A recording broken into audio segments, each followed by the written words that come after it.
So St. Joseph will receive the ball to start the game as Jace Gamble accepts the toss. So, Stevie, we got another big game tonight. This is a school that, very big in the Central Coast, historically great program, coached by Coach Hartman, playing against the Knights tonight. So, what are you expecting from St. Joseph tonight, Stevie? I mean, from the Knights tonight, I feel like with the AG transfers that we do have, I mean, they're going to go hard. Obviously, you want to go hard against the team that you transfer from. So, I mean, it should be a lot of energy provided from those guys that are actually on our team now. So, I mean, I think their energy will spread out throughout the team, and then that's going to take over for this game. Yeah, I'm looking to see the Knights come back a little sharper tonight. Last week did a lot of really good things. Definitely did short some things on defense. I think we kind of gave a lot of running yards, more than we'd like to.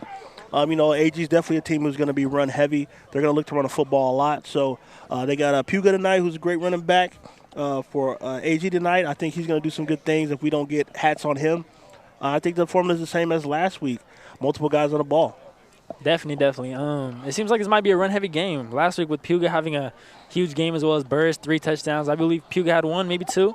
But, I mean, with that being said, it should be a run-heavy game possibly. But Pepe might have something up the sleeve just as, he cooks stuff up all the time. It's just a chess game for Pepe. He's always looking for something, looking how to change stuff up. So, I mean, we'll see what happens. Yeah, so also number 20 for AG, Hurley. Another young running back they have, too, as a guy who caused some damage last week against the Tascadero. So I'm interested to see how the Knights come out. I know they're prepared. They've been working hard this week, had a good week of practice. So we'll see if that rolls over to a productive game tonight. So as we get ready for kickoff here for the 7 o'clock kickoff for the Arroyo Grande versus St. Joseph Knights game. And, usually we get a good game. Usually we get good games at Arroyo Grande. They always show up for us. We always show up for them.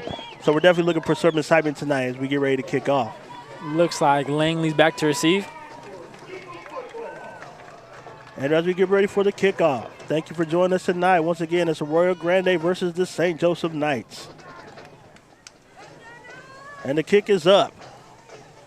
Back to receive, the kick is short to Burris. Burris with a short gain, just over the 40-yard line as the St. Joseph Knights will get ready to start their first possession. So, last week we got a heavy dose of Brett Burris. Do you expect the same to happen tonight, Stephen? I believe possibly. I mean, with everything being said, so we got Pepe's cooking up with Darian and Brett Burris in the backfield. So, I mean, we'll really see what happens, how the rotations go, and we'll just see how it plays out. All right. So we got 1st and 10 from the 41-yard line for the Knights. Starting off here with some pretty good field possession. We'll see if they can go ahead and take advantage of it early on here, make some plays. We got a handoff to Darian Langley. Got some room. Nice game for Langley. Looks like he's got about 5 yards on that carry. It'll be 2nd down and 5 for the Knights. And we also want to take a moment to say happy birthday to our quarterback, Mark Crisp. He had a birthday today, so we want to say happy birthday to him. Big shout out to Mark. Yes, definitely, one of the great guys to have on campus. What a great leader he is so far for the Knights. So hopefully he has a great night on his birthday. So here we go, 2nd and 5 for the Knights. So we got a play action pass. Quick pass to the right side to Travis Royal with the completion. So we got a 1st down. We're going to move the chains. And, like I said, I think they're starting off the same way last week. Short passes, run the football. Right now we're getting a dose of Langley a little bit. I think, Burris will definitely come in and do his thing. And it seems like this is going to be the formula this year for the St. Joseph Knights. Yeah, definitely. The Knights coming out here trying to keep the Eagles on their toes, switching it up with the run, the play action there early. So, I mean, we'll just see how they continue to move on. Right, and like I said, we got a great side, so we get a little action here. Oh, jet hand off to Royal. The left side, Royal bouncing to the outside. Couple blocks. Oh, can he take it? Oh, and he's out of bounds. Large gain for the AG transfer. Yeah, like I said, it's from what I've heard, we got a lot of good reviews on Travis Royal. Good, strong receiver. Just got to come in. He looks to make plays. He's going to do it the right way. And the St. Joseph Knights are quickly back on the line of scrimmage. So we got 1st and 10 from about the 23-yard line for the Knights. Mark Chris under center for the snap. We get a quick handoff to Langley. Power left to Langley. He doesn't cut a shot. Good game. Langley to the outside. He's got some room. Oh, and he steps out of bounds to about the 9-yard line. So we're going to go 1st and goal from the 9 for the St. Joseph Knights. And like I said, this is what it's going to be. Up early and quick. Now we're playing a little faster this week. Last week a little more slow tempo. It seems like we're picking it up. Yeah, last week they definitely got that rest off. They're back in the groove now. You could tell they're jumping on the ball early, and now we're just listening to Pepe for the call-outs. Right, you know, like I said, they got a great left side of the line there. They love to run up that side. Power right to Langley. And there he Takes goes it to the inside, middle. moving the chains. All right, we got about a 2nd and 5 for Darian Langley for a 2nd and goal from the 5. And like I said, Darian doing something we didn't see a whole lot from last week, you know, running inside the tackles right now. You know, I think he's having some success there. Let's see if they stick to it. Yeah, Knight's already back on the ball. Power left side to Langley, in the middle. He's got some room up. No, down at about the 1. Possibly inches. Possibly. No, so Knights we're will looking jump at on. 3rd and goal. Knights quickly back on the ball again. Maybe Mark Chris with a sneak. Yes, yep, it is. QB Mark sneak. Chris with the QB sneak with a touchdown. Happy birthday. Happy birthday, QB1. And a great way to start off the birthday for Mark Chris with a nice touchdown. You know, so once again, happy birthday to him. You know, great kid, doing great things to start the game off. And, you know, that's a pretty solid drive for the Knights there. Something different this week, you know, up-tempo, something we didn't see last week from the Knights. So, you know, definitely get in the lab and change some things up. Seems like they did. And, hey, very effective first drive. So, Marquez lines up here for the extra point. St. Joseph is up 6-0 with 10-11 left in the first quarter. Yeah, that fast tempo definitely wasn't the case last week. So, I mean, for them to come out with that strong drive, that really sets a tempo for them. Right, and the extra point is up, and it's good. So you have the St. Joseph Knights 7, Arroyo Grande Eagles 0. And now, you know, this is the thing where we have to see with the Knights how they're going to defend tonight. You know, we got another team that's going to run the ball heavy, you know, and we're going to have to blow up a little bit up front. You know, last week we seemed like we started a little slow. You know, Kemp and Morons was able to get some good carries on us last week for Paso Robles. Luckily, you know, we were able to force some turnovers. But this week, you know, I think it's going to have to be more of the same. You know, and St. Joseph has a very talented defense. You got a lot of guys up front. You know, Sebastian. You know, you got guys like Nathan Stevenson, Andrew Farrow, guys in the front of that defense who are going to make plays. With Nathan Stevenson, you got Darren Langley in the backside, as well as Tyler Williams. So, you know, I'm not going to say it's the most talented Coach Pepe has had, but it's definitely a very talented group. Definitely. Some big bodies that really set the tone. And we can't forget Jace Gamble in the middle of that defense, yes. you know, the quarterback. You know, he's quarterback of that defense. So we're getting ready for kickoff here. St. Joseph is up 7-0 with 10-11 left in the first quarter.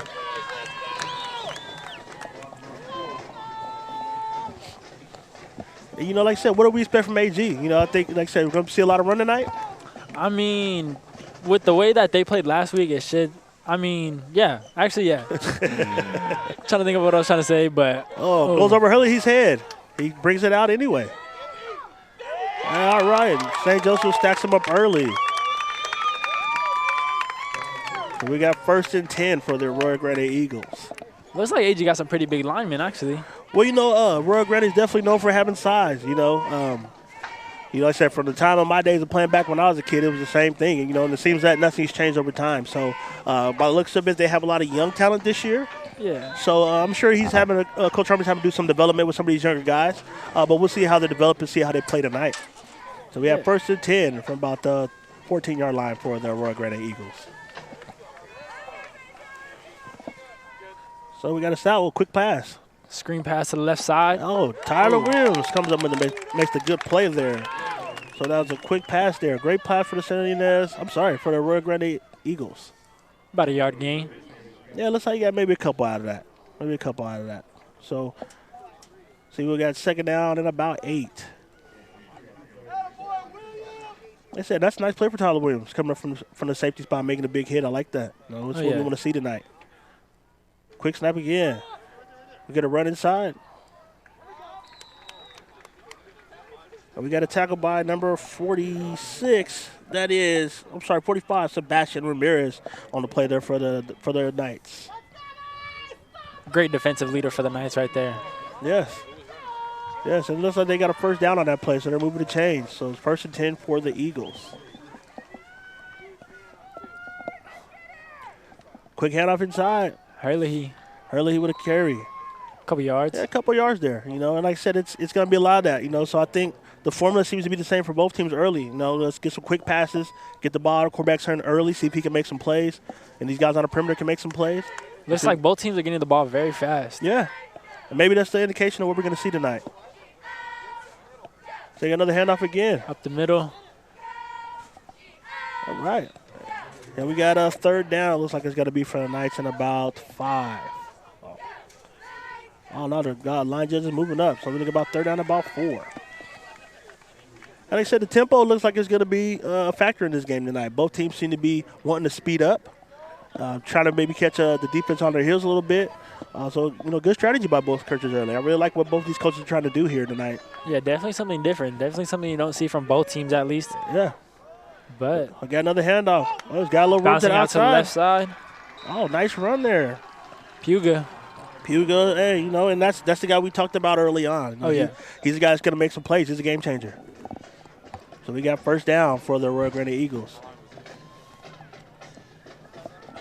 And like I said, I think he's going to be the guy that we really got hats on tonight. Him and Hurley are definitely going to look to make a lot of plays. 1st and 10 for the Eagles. Up the Hand middle. off to Hurley. And the backfield early. Number 30, Dylan Spees. Hey, first-year player. He's had some big plays last game, and definitely tonight somebody's down for the Eagles.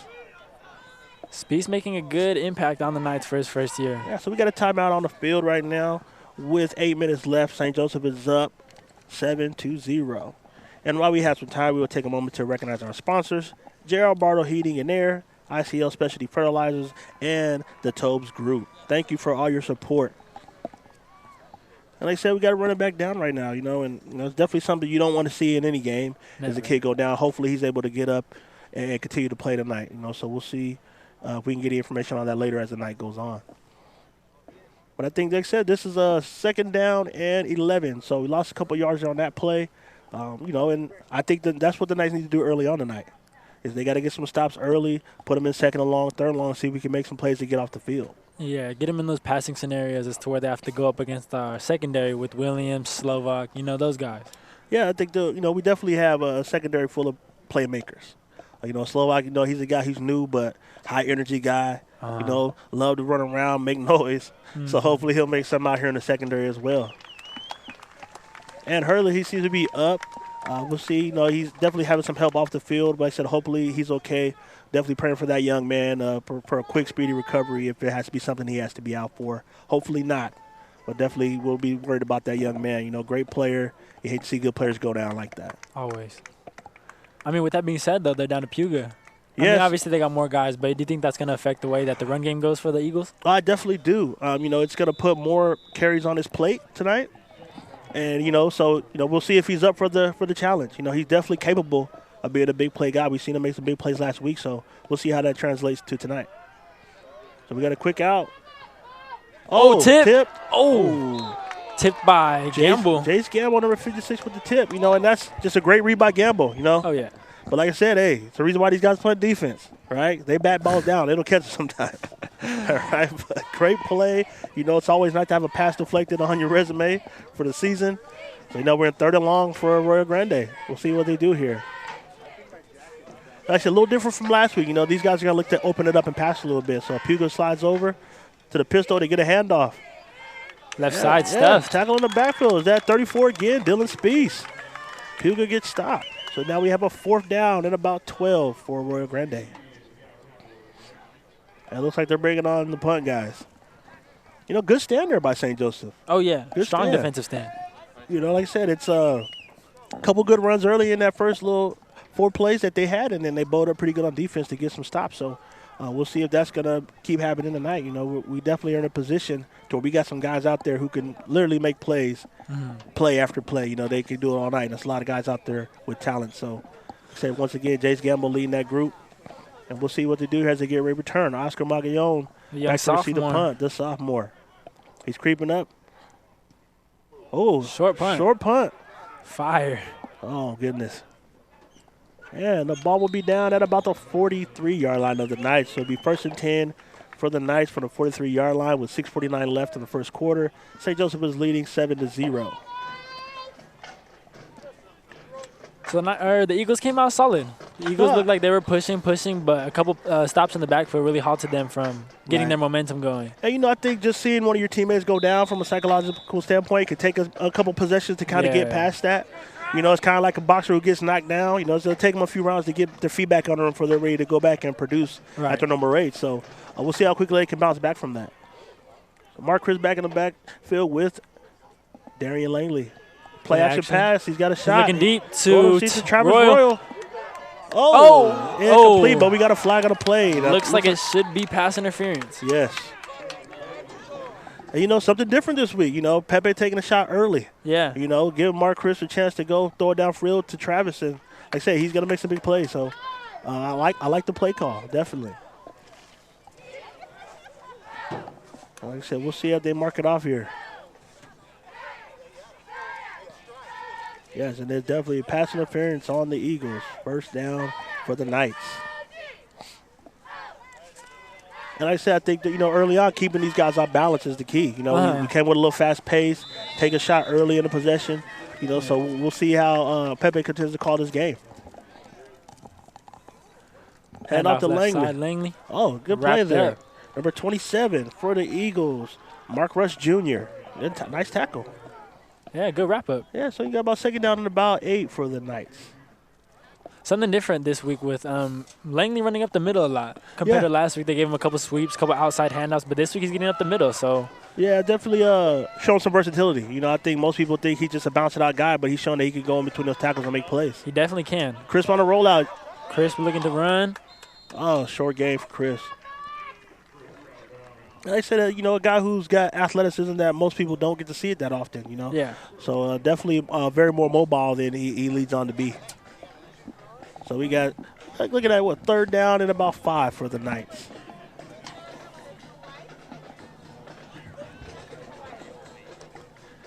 And Mark Chris checks to the sideline to Coach Pepe to see what he wants to call.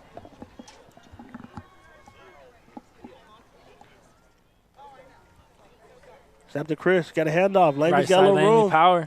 Bouncing to the outside, Langley. Oh, we got a penalty down. Langley's still going to the outside. A couple broken tackles. You're running Langley out of bounds, so we'll see what that has. You know, and plays like that, you look like you're in the holding area, and that's exactly what it is. So we'll be moving back for the Knights here on third down. You know, and that takes away a first down carry for Langley. You know, you hate to see those things. And like I said, I think that as we look for the Knights to look better than they did last week, there's still going to be those mishaps. You know, still some room for growth. You know, the goal is to be perfect as possible. You know, is it realistic? Not necessarily, but you want to be as close to perfect as possible. So I know every play they're looking to do that. Yeah, and they'll keep pushing for that. So we'll see what they do here in the third and long situation. You know, definitely a big play for Arroyo Grande here. You know, risking a chance of maybe going down 2 touchdowns early. Now they got to come out here and make a stop, see if they can. It looks like a 3rd and 15. So 3rd and 15, you got 3rd and 4th down. But do you think a runner or a pass here? Well, you know, Burns is in the game, so you never know what's happening, you know. But I know when he touches it, good things do come. So maybe some play action here. You got Williams on the outside and Royal down the bottom. Action, so, yeah. Left side, Crisp looking deep. Takes a pass. Sees Williams on the out route. And he's got a first down. You know, good patience by Crisp in the pocket. Oh, yeah. You can see he's definitely not phased. You know, acts like he's been there before and just phenomenal in the pocket, actually. No, didn't rush, you know, and they're back quick on the snap again. You know, just up-tempo game tonight from the Knights. We'll see how they continue to progress with this. Let's see if they get burst little action here. I'd just say yes. Left side. Early. Stuffed in the backfield. Yeah, by a host of Eagles, you know, and like I said, there's that guy Rush again, you know, right there in the middle of things for Arroyo Grande. Definitely making his presence be known on the defensive side for the Eagles. Well, I think, you know, I'm sure the game plan says when Burris comes in the game to be ready. You know, he's going to get his touches. He's a bruiser, you know, and like I said, sometimes it's not going to be the first quarter where he kills you. It's going to be the 3rd and the 4th when he wears you down. Looks like same play left side to Burris. Got a little room. Hit the outside. All right, you got another first down for the Knights. Yeah. And like I said, you know, when you got that big left side there, Max Steinman, Makai sat over there, you know, it's tough as a defensive lineman or linebacker to deal with that. You know, 6'5", 300 pounds, you know, 6 foot, 350 pounds. That's just hard to deal with for a young player. That's scary. It is. As a grown man, I'm nervous. Okay? I don't want to get hit by that. Quarterback keeper. Mark Chris was on around the edge. Chris on the left side. Another first down for the Knights. Should be 1st and goal area. Yeah, we're looking at 1st and goal right now. We're looking at it from about the 4 or 5 yard line for the Knights. And we got a timeout on the play. Somebody's down.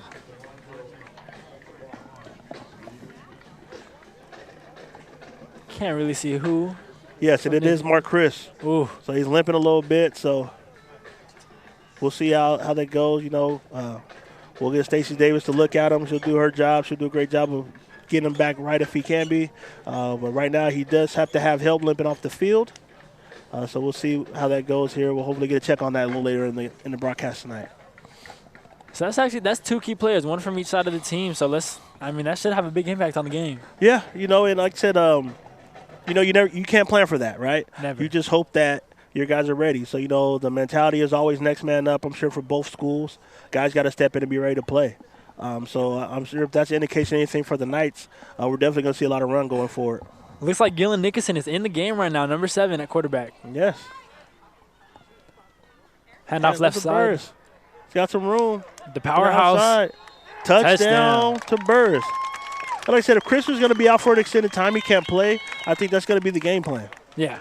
The backup quarterback, Gillen in there, a guy who's been working hard, so you're always happy to see guys get an opportunity to play, and this is his chance to show what he's ready to do tonight. Hopefully he performs. So it's 13-0 with the Knights with 4:33 left in the second quarter. The first quarter, excuse me. Brock McCoy up for the PAT. High snap, brought down by Scarda. And it's good. 14-0 to Knights. Like I said, another good drive. Got into a little bit of a jam there early with the holding penalty to force the third long. They were quickly able to get out of it with a good pass to Tyler Williams. And, we get a touchdown out of the deal. So 14-0. Mark Crisp looks like he's moving around his own energy. Maybe that's a sign that he'll come back. We'll see. Taking off the helmet right now, moving on the sideline. Seems to be okay, but we'll definitely wait to see what happens later.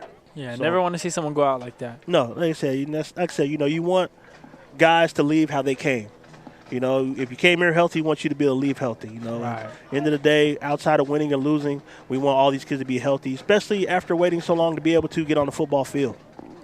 So it's been this long journey that all these schools take.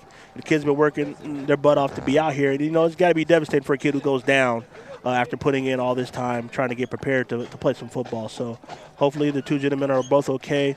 Hopefully they can return and contribute. And if not, like I said, they can contribute in the near future for their teams.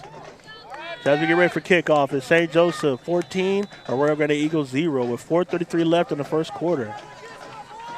Marcos prepared to kick. And it's up. Oh, we got a penalty. Possible offside? Yeah, that's on us. And that's on the Knights. Not very clean right now for the Knights early. Making some mistakes, not very clean. So, got some things to tighten up. I'm sure they will hear about it in full. No doubt. But, they got the 14-0 lead. No, you're definitely happy, but like I said, it's you're happy but not satisfied, right? We've done what we're supposed to do in the first couple of possessions, but that's not enough. It's a lot of football left. Anything can change at the drop of a dime in these games. You're seeing guys get injured early. You never know what's going to come. You never know what this game's going to bring to you. So, when you have opportunities to capitalize, you have to, or you can risk being in trouble later. So, it's a good drive, but, hey, these penalties can cost you at some point, so you have to be careful. Hit by Marquez again. So number 6, Adrian Sanchez. Ooh. We got a tackle there by Eric Santillon. I believe Andrew Chechi was on the play, too. Andrew Chechi. That was a hard hit. That was a great play, and, hey, you got to love when the special team guys show up and make plays, Yeah. Like I said, that's the undesirable job of the sport. But, as you progress, you're happy to have those opportunities doing that. So it's 1st and 10 for the Arroyo Grande Eagles at the 19-yard line. And like I said, this is one of those times where, you want to get something done here if you're Arroyo Grande. Mm-hmm. I think they're going to put up Hugo's hands a little bit. I'm sure they'll continue to try to throw some play-action passes here to try to make some plays, try to get themselves back into this, So a lot of time left. No need to panic yet. You can still stick to your game plan at this point. Right. So, it's no panic mode. Just we need to execute and make something happen if you're Arroyo Grande. Yeah, because 14-0 is not a time to get panicked. But, 14-0 is also a score where it could get away from you super fast. Yeah, we got a quick rollout. Oh, we got to pass that field over the head. Nobody home. And Max Perret with the incomplete pass. And we have another player down on the field for Arroyo Grande. It looks like it is the quarterback, Max Perret, down. So, we'll take a timeout to see if he's okay. I think Gamble got in the backfield on that one. Yeah, like I said, that's the big hitter on the defense, man. He's a hard guy, plays tough, moves well. Like I said, quarterbacks that defense very great. Yeah, plays with passion. Yes, absolutely. Love to see a guy like that on the field. Last week, he's the guy that got the face mask penalty, just because he's out there playing hard, he's competing, playing at a high pace, high energy. So, it's going to be some mistakes made by him, but I think you live with those things because of what you get from him. You'll get over those mistakes quickly because he's going to do way more good than bad, which is, I think, for most of these guys. Right. So right now, as we have a timeout, we're going to take a time to give a moment to our sponsors. We'll go experience the good life at Toves Community. Well, thank you for your support. And also ICL Specialty Fertilizers and Manny Cepeda, supporting our community on and off the field. Looks like the player's getting off on the field on his own power. Yes, like I said, that's always encouraging when you see a kid walk off on his own power. Yeah. You feel like there's a chance he's going to come back. But, like I said, now we got a 2nd and 10 for Arroyo Grande. You got a backup. So, we're going to see what their adjustment is. Like I said, we'll see here as we go 2nd and 10 for Arroyo Grande Eagles. I got man in motion for the Eagles. Got a quick handoff, a little jet sweep. Stuff. And, Knights are all over it. Can't even call a player. Everyone is there. Yeah, I said like they were clocking that one is what we like to call it. Yeah. They were right on time to make that play. So we got about 3rd and 11 for the Eagles. And like I say, you're a tough spot. You got, if you're that backup quarterback just coming in the game here, Landon Potter, I think it is, man, you're thrown into a tough spot right off the back, so we'll see how he responds to that. So it's 4:15 left in the first quarter. Knights up 14-0. We got 3rd and 12, and the ball's on the 16-yard line of the Arroyo Grande Eagles. So see, they have some commentary going on with the coach and the officials on the sideline, getting some things squared up. Looks like Crisp is getting checked out on our sideline still, moving around, looking good. But, obviously you want to play it safe. That's your number 1 quarterback with the rest of the season left. So, yeah. We'll see how that plays out. Well, if like most guys, he's a tough kid, and I'm sure if he has his way, he's going to be back out there. Right. We trust the staff and people around him to, do the right thing. But at the same time, as a kid, your body better than anybody. Uh-huh. So I think, he'll be honest about how he's feeling. Like I said, still moving around a little ginger on that leg. Mm-hmm. We'll see how he goes as the game goes and see if he's able to get back in. If not, we'll just see a heavy dose of Gillen. So 3rd long, he drops back for the pass. Quick short pass, incomplete. So we have 4th down and 12 from the 16-yard line from the Eagles as Oscar Magallon walks back on the field to take the punt. Now let's see if we get another short punt here. Yeah, that kind of hurt him early in that last drive. You gave up a lot of good field position. Punt wasn't great, so, Knights were able to capitalize off it. So we'll see what happens this time. You put it back there in the hands of Oscar Magallon. He's another guy who's going to make plays, though, for you. Like watching him as a freshman last year on JV, he made a lot of plays. So we'll see if he does something here with his opportunities. Kicks back, and he leaves it. And like I said, we got another short punt. So the ball is going to be on the 36-yard line of the Eagles. I'm sorry, the 35-yard line with 3:55 to go in the first quarter. St. Joseph Knights up 14-0. It's going to be 1st and 10 from the 35. And we'll see who's coming back on the field here. And I don't think Crisp is back yet. So Gillen's still under center. Crisp is still out. I'm going to say early on, when you have your backup in, I think you want to go heavy with the run game just to give him some time to get in the groove, kind of get in the way the flow of the game's going right now.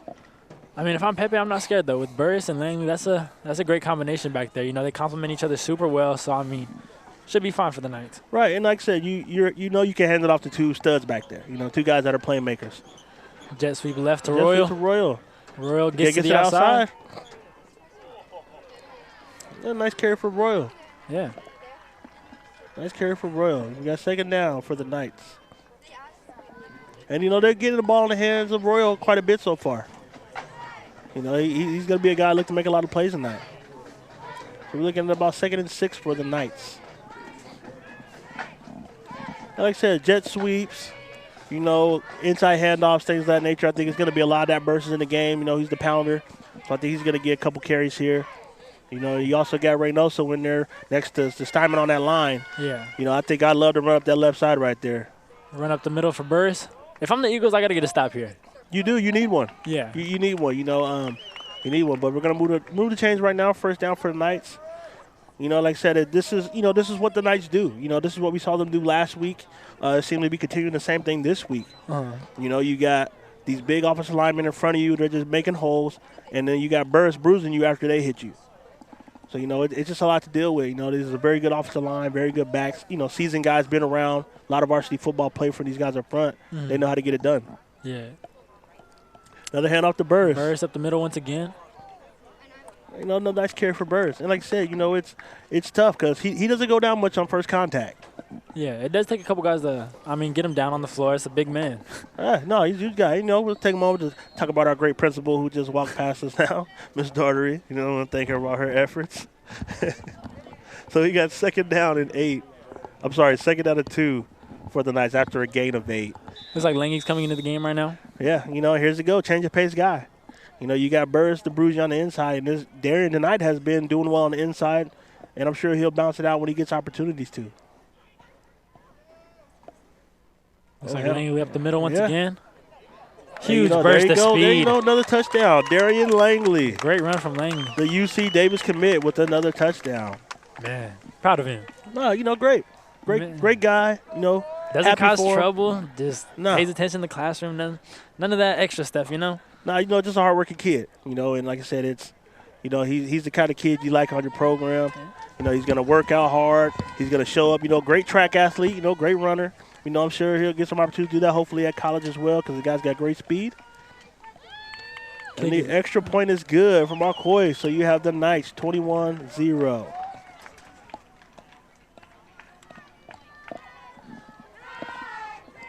So like I said, Arroyo Grande in a tough spot now. Your quarterback's out, your running back's out, and now you're in a position, where you got to have some backups make some plays. So, I'm sure the coach doesn't want to be in this position, but I'm sure he's going to make some adjustments to try to give himself a chance to make some plays for his young guys, put him in the best position to be successful. Yeah, Eagles definitely got to look for something offensively here if they want to start to claw back into this game. Because, 21-0 in the first quarter, yeah, it's kind of scary. No, it's tough. Like I said, you don't want to be in that spot.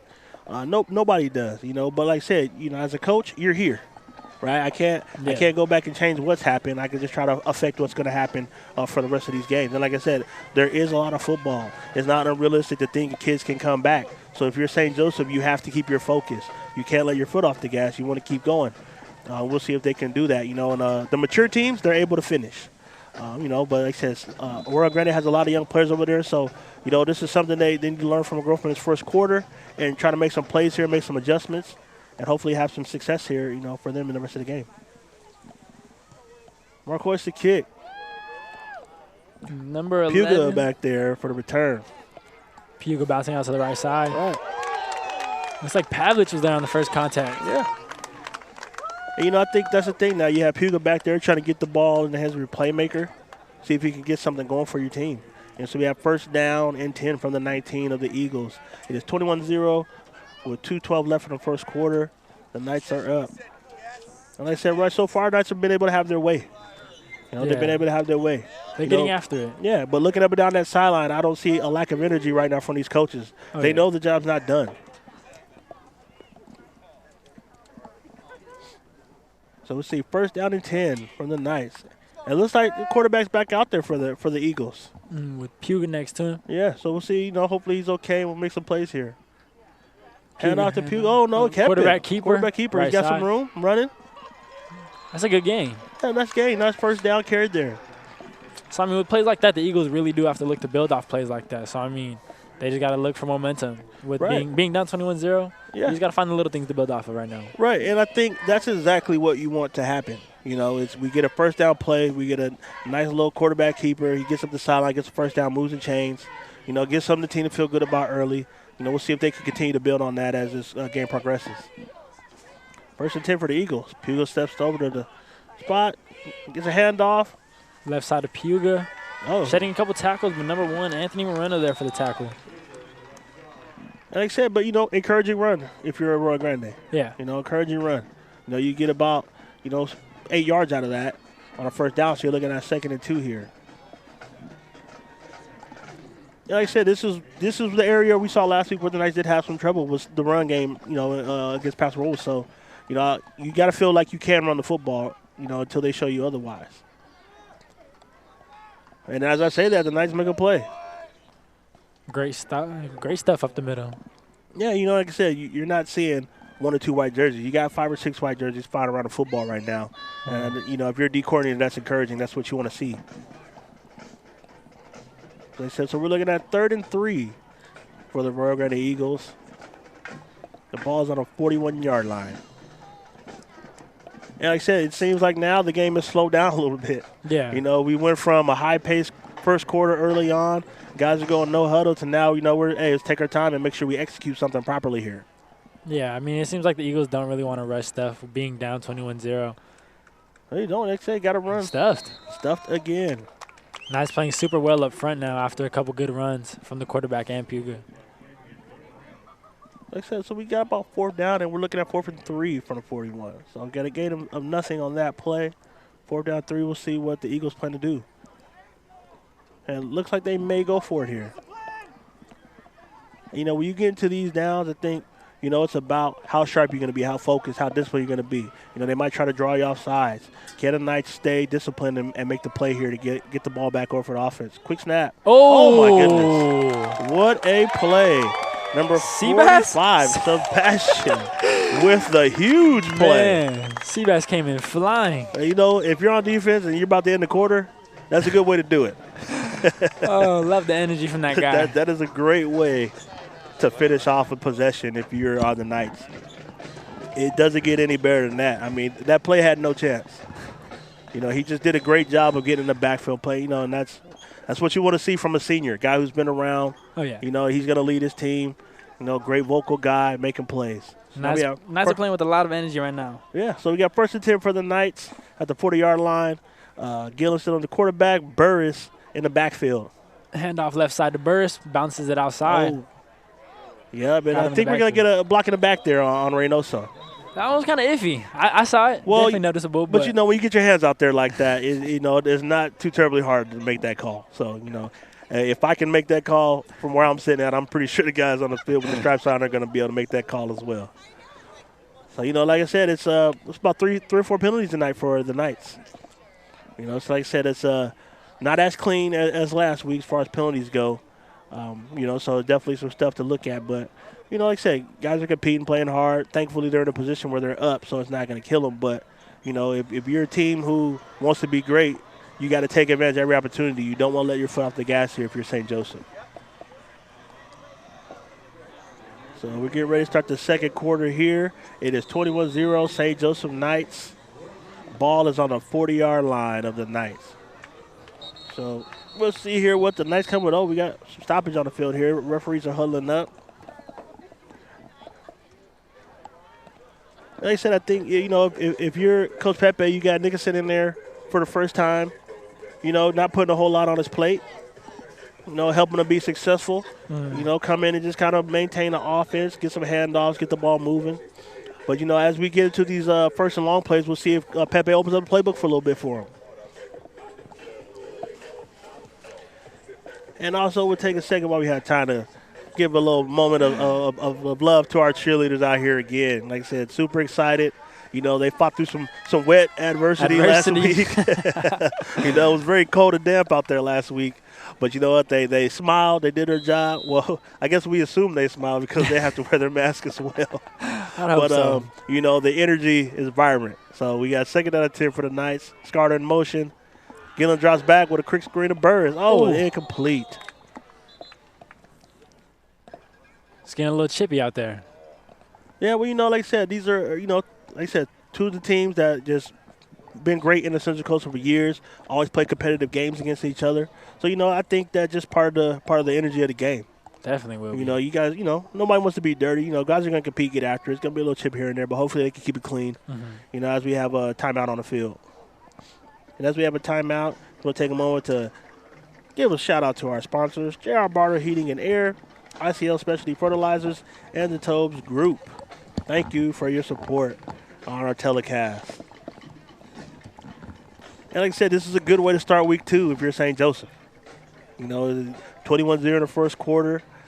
You know, the job's not done. But, hey, guys are looking to make plays. But it seems like we're having some technical issues right now with the scoreboard going on. I got some lights flickering, so hopefully that gets remedied. But in the second quarter, St. Joseph Knights up 21-0. Ball is on the 40-yard line. We have 2nd down. And I think what happened there was we never switched ends. Yeah. You know, so let's just say that, hey, as we're just getting back into the groove and these players are, so are the officials, right? So, we got to have some leniency for them. So, hey, mistakes happen. Hey, I make them every time I put this headset on. I'm going to make a few. Y'all bear with me, so we just ask y'all bear with them as well as they continue to get better as the season goes. 2nd and 10 for the Knights. Nickerson back to take the snap with Birch in the backfield. With motion. Jet sweep right. Looking to throw. We got a pass downfield. To Royal. Oh, incomplete. That was good coverage by the Eagles. Very good. Very good. They didn't seem to be fooled by that. Yeah. Didn't seem to be fooled by that at all. So I like it. Magayon gets in there on the jet sweep with the pass. I'm sure he's getting a little scolding about what he did with that ball. Probably not the best place to put it, but when you got playmakers, you want to give them a chance to be great. So Travis Royals had a solid game so far. So, I don't mind that shot. Yeah, he's having an impact on his former team. So, well, like I said, I think any athlete who gets in front of your old squad, you definitely want to go out here and make some plays. Mm-hmm. It's just the nature of the beast of the game. Yeah. I want to show you guys I got it still. 3rd and long for the Knights. Yeah. Oh, Nickerson with the handoff to Burris. Handoff to Burris, left side. Good draw play. Room. No, it's a good play. And I think hey, let's smooth the chains a little bit. If they do decide to punt here, you're going to have them pinned back in their own territory. Yeah. And I think you feel good about what your defense has done so far. So I think you're okay with punting this right now. You got a lead. Let's just punt the ball. No silly mistakes. And you're just playing the field position game at that point. So, said we can get a quick stop early like we did in the first quarter. Maybe we get a punt and we end up inside the 40-yard line and start another possession. So, great choice right here. Right thing to do, I think, is to punt this and rely on that defense that's been playing pretty well tonight to make some more plays. Looks like number 3, Nico Ambrose, is back for the Eagles. Yeah, so we got a punt. That's up, and we look like we got a little short one again. Good roll for the Knights. Definitely got a bounce. Looks like it's inside the 20-yard line. At the 20-yard line. So Arroyo Grande will take over at the 20-yard line, 1st and 10. There's 11:35 left in the second quarter. St. Joseph is up 21-0. Quick shout out to Joe Bailey out here. Joe Bailey is here in the building. Back in the end zone. Yes. Calling out the plays on Twitter, taking pictures. Oh, yeah. And I'm pretty sure he retweeted us earlier today. Yeah. So we definitely go show him some love. Guys always on the move, making things happen. So we got 1st and 10 from the 20-yard line for the Arroyo Grande Eagles. We got Puga in the backfield with the nice quarterback here, Perret. We'll see what he's able to do here. Hand off the middle. And, it gets about a yard. So it gets about the 21, about 21 and a half yard line, almost 22. So we're going to call it 2nd down and about 8 there for the Eagles. Nice defensive front is not letting up right now. They're looking good. Yeah, boys, it seems like they're starting to get a little bit of rhythm up front. Guys are getting pushed, good push up front, making some plays. They're not getting knocked back off the line. Perret drop at the pass. Oh, incomplete. Broken up by Morris. Slovic. The mouth. Morris. My guy. And like I said, Morris is a kid, he just great energy on and off the field. All smiles. All smiles, all joy. Great guy. He's going to talk it, but he's going to try to show up and bring it as well. And you got to love that about him. 3rd down and 10. Perret drops back. To pass. Takes a shot. Over the left side. Overthrown a little bit. Yeah, incomplete. So, it's a quick 3 and out. Yeah. Quick 3 and out. I mean, that's great coverage by the Knights. Yeah, so, you definitely got to punt this ball, deep in your own territory. Yeah. Both punters seem to have some issues early on Mm-hmm. with getting the ball placement off their foot properly, so we got a couple short punts early. We'll see if we can get that fixed here. Magayon back to return. And it is the quarterback, Perret, back there for the Eagles, punting the ball, so we'll see if we can get a better punt right now. Block. With the block. Williams. Off the edge. Oh, can we pick it up, make a play? Picked up. Oh, good. Great, Williams. Tyler Williams off the edge with the block punt. And he's another guy like Langley, track guy. He's got speed. He can move off those edges. Great special teams play. And, that's what you expect for your guys who are seniors who've been around. So we're going to have 1st and 10 for the Knights from the 17-yard line. Man, that was pleasing to watch. That was a great play. Like I said, that was a great play. You kind of seen it. I started to say something, but I had to make sure you got to it first. before I patted him on the back for it. So I'm glad he made that play. But he got off that edge fairly quickly. First and 10 for the Knights. So Nicholson back in the backfield with Langley. Hand out to Langley around the back. Around the back with the ball. Great run by Darian. So he takes it inside the 5-yard line to the 4. First and goal for the 4 for the Knights. And I don't think Coach is going to be too pleased about that move there. He made it look good. But quickly back on the ball for the Knights. I mean, new quarterback. Yeah. So, yeah, obviously not used to it all the time. They did get a little reps in practice, but, I mean, something new to come in the game right now. So. And I think you feel like you got a personnel group on the field that you like to run against, so you don't want to let them get off the field. So, you want to go quick. Langley again up the middle, left side. That is a touchdown, Darian Langley. Number 2. After a turnover, that's what you want. You get a block punt, you want to turn around quickly and get some points, and that's what they did. So it is we have 27-0. I think our clock is down right now. So I can't give you an accurate time, but it is 27-0 St. Joseph Knights in the second quarter. Now we're getting to the point where the Eagles gotta step it up. They want to get back into this game. They got to get some stops. They got to build off some momentum offensively. But I mean, we'll see where it goes. Well, like I said, it's a you're just looking at how the kids respond, body language. You don't want to see kids with their heads down. You just want to see them keep fighting, keep playing hard. And I'm sure that's what they'll do. One thing I know about Arroyo Grande since I was a kid playing against them, no matter what's going on, they're going to show up, they're going to play hard, they're going to compete, regardless of the scoreboard. And I'm sure that's still consistent to this day. So I expect nothing less from them. I'm sure they expect nothing less from themselves. So the clock is back working. We have 10:29 left in the second quarter. St. Joseph Knights are up 28-0 as we get prepared for the kickoff from the Knights. Definitely picked up the pace a little bit from last week's game. Oh yeah. As far as offensively, definitely had some penalties tonight that you don't want, but the production is still there. The ball is moving. Even with the quarterback out, they're still able to run the ball effectively. We've seen a couple trick plays here early, just to kind of get the defense something else to look at. So we'll see how that continues. But Nicholson, he's managing the team right now. He's doing a great job, just managing the ball. Hey, turn around, hand it off, and let those big boys do their job. If it's not broke, don't fix it. Not at all. So I think as a player, I think you always have to understand that, it doesn't matter how we're getting it done as long as we're getting it done. And if we can hand it off 50 times a night, sure, is that what everybody may want to see? Maybe not, but we're about winning games here. Right. I think if you're trying to win a game, you're just going to do what's working. Flash points doesn't add anything extra to the scoreboard. So I think you just continue to, manage the game and do the job the way you have at this point. Marcoy's the kick. The ball goes down. Got to return. Number 6. Up the sideline. Adrian Sanchez. Oh, it fumbled down. Oh, ball. No, got it back. Right back on it. AG's ball. So we're looking at about 1st and 10 for the 19-yard line for Arroyo Grande Eagles. As we are into the second quarter with 10:24 left. And that was Adrian Sanchez for the Eagles with the carry right there on the return. And like I said, this is the thing where, the Knights, they're big up front, they're tough, they're tenacious up there. They got guys that can make play after play. They're going to keep coming after you and try to wear you down. So we'll see what Perret here does at quarterback, see if he can make some plays, see if Puga can get some room, make some runs going.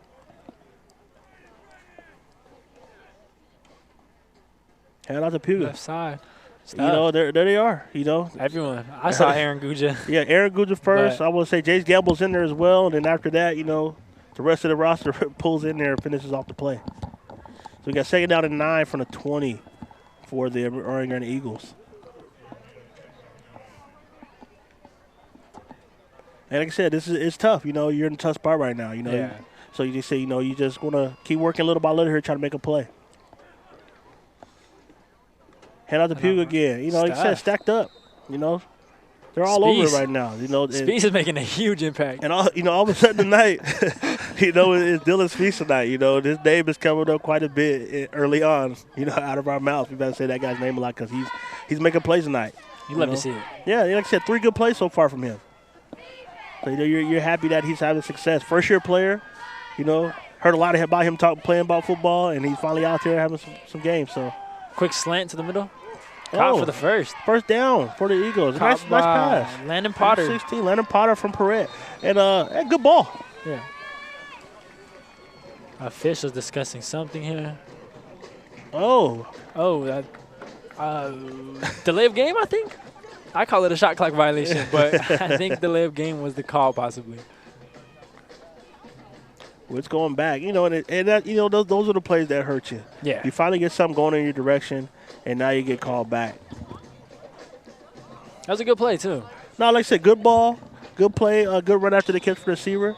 I mean, that's something quick and easy that the Eagles really got to start looking for. Yeah. But like I said, they're capable of doing those things, you know. And like I said, it's, you know, you hate that you have to take that back after you get a first down in a drive where you're deep in your own territory. Yeah. But, you know, we'll see what he comes back with this play. But I think they have an idea who they want to attack. Seen him be going at Slovic a little bit tonight. Mm-hmm. So, you know, he's going to have to show that he can play or they're going to keep coming after you. For the most part, he's been holding his own. No, he does very well. He does very well. But, you know, I think they feel like they have something here. Roll out right. Quick pass to number 4. Oh, big hit. Bye. And, you know, catch by Anthony Palomero for a gain of about 5 yards there. Looks like Gamble. Gamble's everywhere. Yeah, well, like I said, Gamble, Spieth. Gamble and maybe Vinny Curriel was over there in some action. Yeah, that's his side of the field. You know, Vinny's over on that left side of the field making plays. You know, he had about 4 or 5 really good tackles last week in run support. So, you know, just a solid guy over there on the left side of that field. So we're looking at 4th down and about 11 for Arroyo Grande as they get ready to punt here. Magallon back to return with 8:11 left in the second quarter. The St. Joseph Knights are up 28-0. Hopefully Magallon can get one.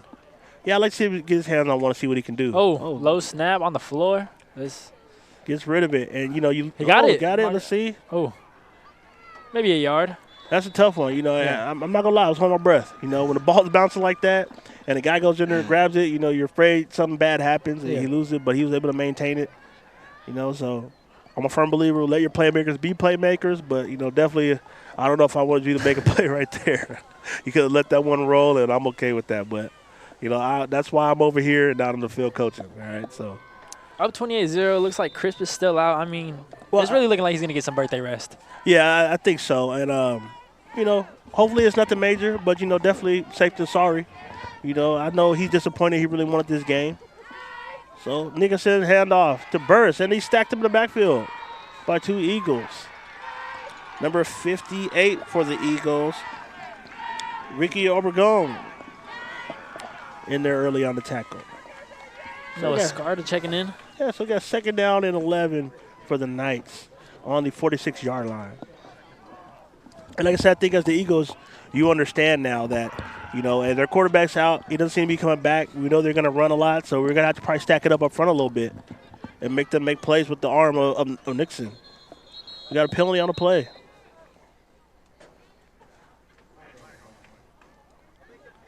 Offsides. Yeah, so moving back again.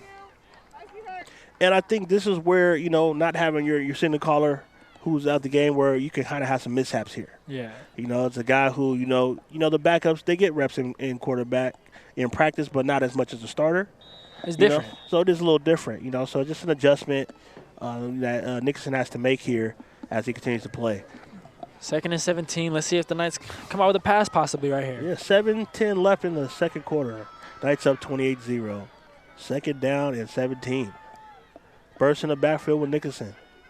Oh, he fumbles it, puts it on the ground.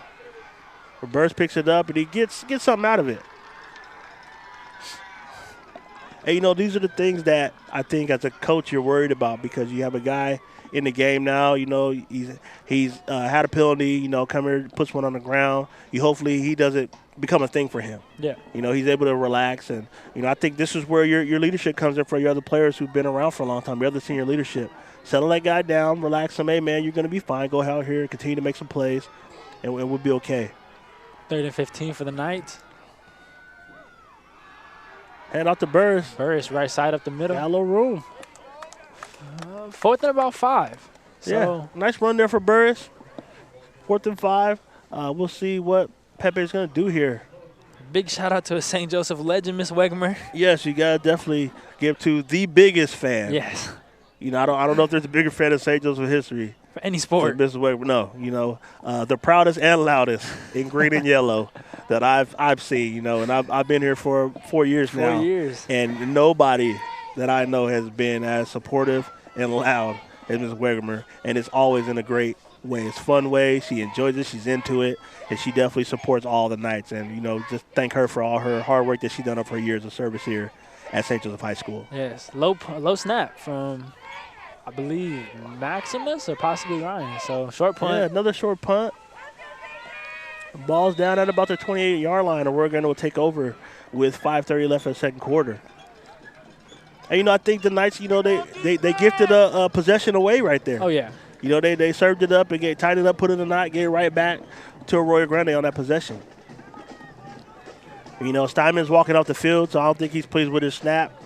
Marquez doesn't sure they get the great punt. All those things work together. You get a bad snap, sometimes you get a bad kick out of it. So 1st and 10 for the Eagles on the 28-yard line. So you got Perret back in the backfield with Puga. 1st and 10. He drops back to pass. Quick out. And comes up, make a tackle. Slovic, doesn't wrap up. You're right. They are attacking him. Yeah, and like I said, it's like I said, we can only go off what we see, and they've been consistent about throwing at him. So looks like the catch is from Damian Santos. Yeah. So we got 1st and 10 for the Eagles. As looking to make some plays here. I think they got something they like. We'll see if they continue to go to it. Puga with a carry. He's got a little room. Gets a couple out of it. Looks like Farrell got the first contact. Yeah, Stop him up a little bit. 2nd and 8, tackled by Andrew Farrell for the Knights. And I think, that's encouraging for the Eagles is that now that we've shown the ability to complete a couple passes, maybe it loosens up that defense a little bit. Drop some of those guys out of that box here. We had to worry about covering. So, Slovic's going to have to make some plays here as well if they're going to have some success. I think that Hartman's probably looking at Slovic at a smaller guy with 5'5", attack him maybe because 40. Yeah, another catch here. Another catch from Damian Santos. So Damian Santos does look a little lengthy compared to Slovic at 5'5". So, yeah. That's a tough one. Oh, no, you can say it, and that's the thing. Like, this is varsity level football. Guys are going to come at you. If they see they have something on you, they're going to try to exploit it. Sports is about mismatches. If they feel like they have one, they're going to try to keep attacking Slovic. So, he's going to have to come up here and make some plays to let them know that they can't throw at him all night. So we get a handout to Puga. Couple yards. Yeah. Tackle from Speece. Like I said, here's the name again. Dylan Speece for another play. Was very active tonight in this first half. So we got 4:14 left in the second quarter. Knights up 28-0. With the ball driving down on the Knights is the Eagles on a 2nd down and 6 from the 39-yard line. So like I said, game of 4 there for Puga. We'll see what they come out here with the next down. Quarterback dropping back. And slant route. And I think that's it right there. I think they found something with those slants. We got another 1st down for the Eagles. Max Wolf. Little slant route in for a good catch. Well, I said we're getting a heavy dose of slants. This drive. So, Knights are going to have to make some adjustment here. Drops back, Perret drops back. He takes a shot. Fade route, right side. Looks caught. 1st down. Eagles showing some life here. We got a penalty. Who's it on? Let's see. It looks like the Eagles were cheering when that flag was thrown, so possibly against the Knights. Yeah, maybe no sportsmanlike. Possibly. Knights aren't used to them driving like this, so tensions could get high a little bit. Yeah. So I think as a referee, you're as an official, if it is, they're writing it down now, letting the player know, hey, you can't get another one of these. Yeah.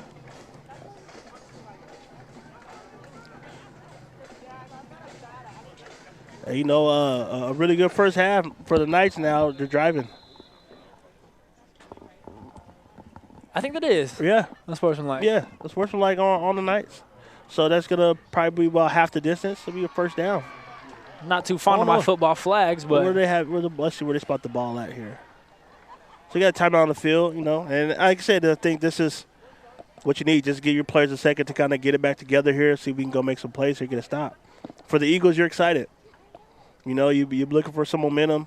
You finally got some things going in your direction.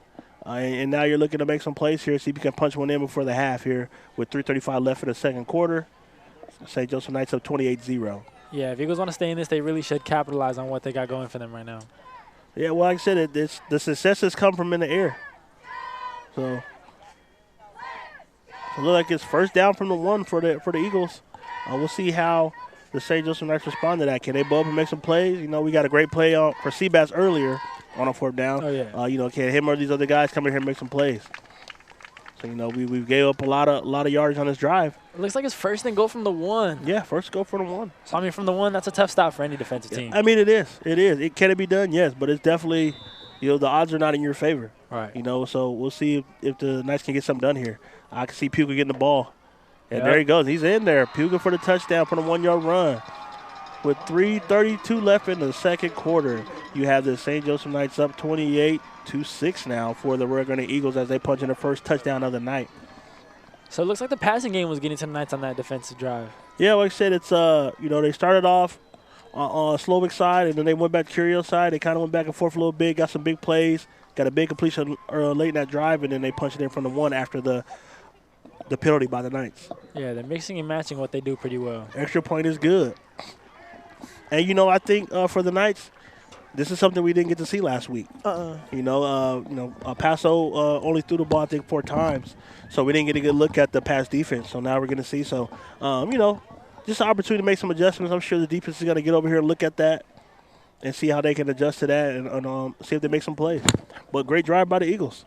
Yeah, 3:33 left. So let's see what the Knights can make out of that. Yeah, and like I said, you know, we talked about it earlier in the telecast. They're not going to give up. No. You know, these guys are going to fight. They're going to fight to the end. Like I said, they're just built that way. You know, they don't have no quit. So, you know, they were in a spot where they really needed to respond, and they did. And I think they got to give them credit for that. You know, they made some plays. So we'll see how this goes here. You know, 3:33 left in the second quarter. Knights up 28-7 as the Eagles just punching in for their first touchdown of the night with a really good drive. So we'll see how the Knights respond now. You know, last couple drives had some penalties, you know, some mishaps, you know, drop balls, things like that. So can the Knights bounce back? We will see as we wait for the Eagles to kick off. Langley back to return. Langley's scary on the kickoff return. Well, I think you try not to keep it in his hands if you can help it. You know, you don't want him to catch it, but you know, definitely if he gets it in his hands, he's a threat to do it. You know, over his time here at St. Joe's, he's brought back a lot of kickoffs. Yeah, he had a handful of returns last year. Right, so you know, you're always risk that. So I see if they maybe pop something short up here to one of those upbacks on his kickoff. He's very good at creating space and finding the hole. They get it back in the end zone. Touchback. Touchback. So it'll be first and 10 for the Knights on the 20-yard line. And right now we want to just give another thank you to our sponsors, J.R. Barter Heating and Air, ICL Specialty Fertilizers, and the Tobes Group. Thank you for all your support. And we have first and 10 for the St. Joseph Knights.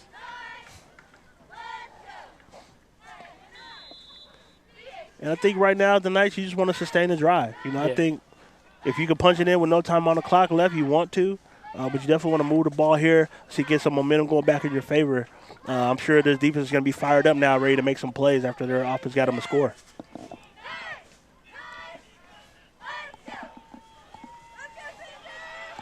And off the burst up the middle. Great run by Burst. Ooh.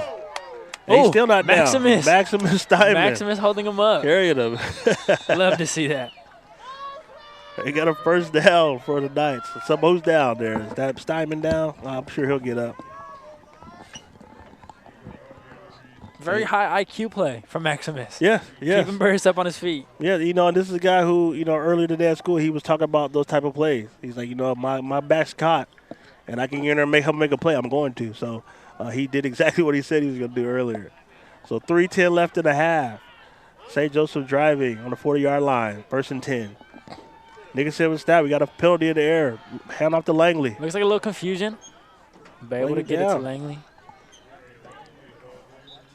Like I said, clock stops for the penalty. 2:58 left. We'll see what the call is here.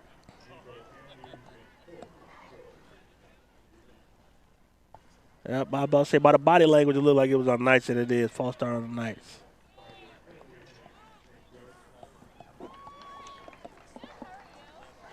About a 1st and 15 now. Set them back a little bit. Yeah, and like I said, this has been the Achilles heel so far in the second quarter for the Knights.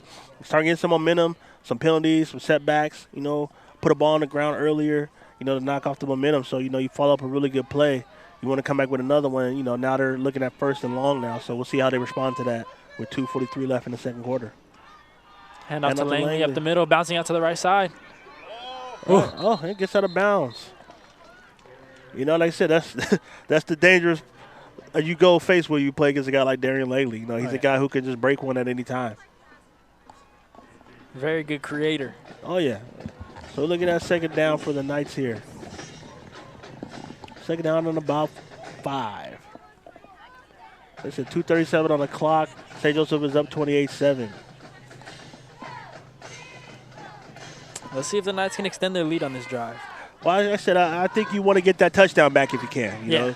You definitely don't want to leave the half on that note, so you want to finish with something positive. Hand off to Langley, and they stack him up. In the backfield. Stack him up in the backfield. So we got 3rd down and about 6 for the Knights. Like I said, after getting up a play early, the Eagles started to show some life a little bit on his defense, Get a penalty, and now they come back with a good stop. Yeah, they're definitely not just giving up. Right. And like I said, the Knights seem to be getting their own way a little bit tonight. These penalties are starting to add up, so just not as clean as a game as you like. I'm sure that's something that will be discussed at halftime when they get in there. So we got 3rd and 4 from 46-yard. Nicholson back, Langley in the backfield as well. Hand off to Langley. Left side. Another good play by Arroyo Grande. Another good play, and that's I'm sure they're gonna take their time here and kick this ball here with little time as they can left on the clock before they actually have to punt it. Eagles showing life to end the second quarter. Yeah, like I said, you got something to build on. Yeah, this is exactly what you want as a coach. You get a stop, you get a touchdown, and, you'll finish the ball here, finish the half here with the ball, with a chance to maybe add some more if you can get a good play. So we'll see as Marcois is back to punt. And he needs to get a good punt. Ooh. Oh. Should be. And he got hit. Oh, my goodness. Hate to see that for the Eagles. Yeah. And, it's that seems to be the story right now. Penalties. Yeah, roughing the kicker. You can't have that. And so, Knights ball once again. Let's see if they could capitalize off this last minute of the second quarter. Yeah, I my gut tells me that's just a young player trying to make a play. Yeah, to help his team. Yep. So you love that energy. We just got to be smart about that play. So it's just a tough spot. Yeah. Especially if the Knights can score on this drive, that's one that's gonna hurt. That's gonna be big. So like I said, both teams have some things they got to clean up a little bit here, going forward in this game. But it's 1st down Knights. Just a tough time to have that penalty as you got some momentum going. But I think when you got a lot of young players. That's kind of how it goes, I think, on a varsity level, man. You're going to have some great moments, some bad moments, and, hopefully you just don't repeat them. So Nixon with a hand off to Langley. Langley right side, up the middle. You got a little bit of room. Breaking tackles. Yeah. Well, 58 seconds left in the first half.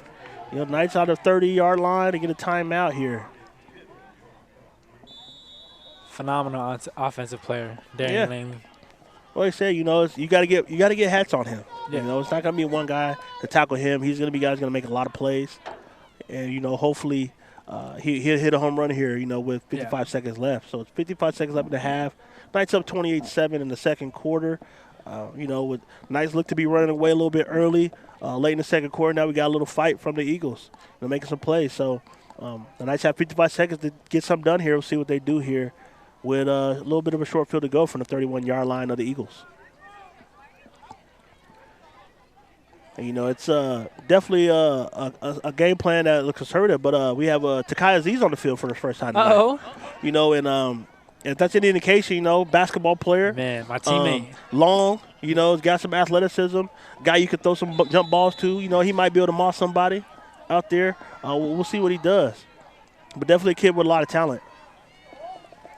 Let's see if he can do something good out here. Yeah. Looks like they're looking towards his way. Yeah, jump ball to Kai. Oh, he got it. To Kai Aziz. with the big Man, catch. I was waiting for that one. Oh, good play. All this football talk at practice, man.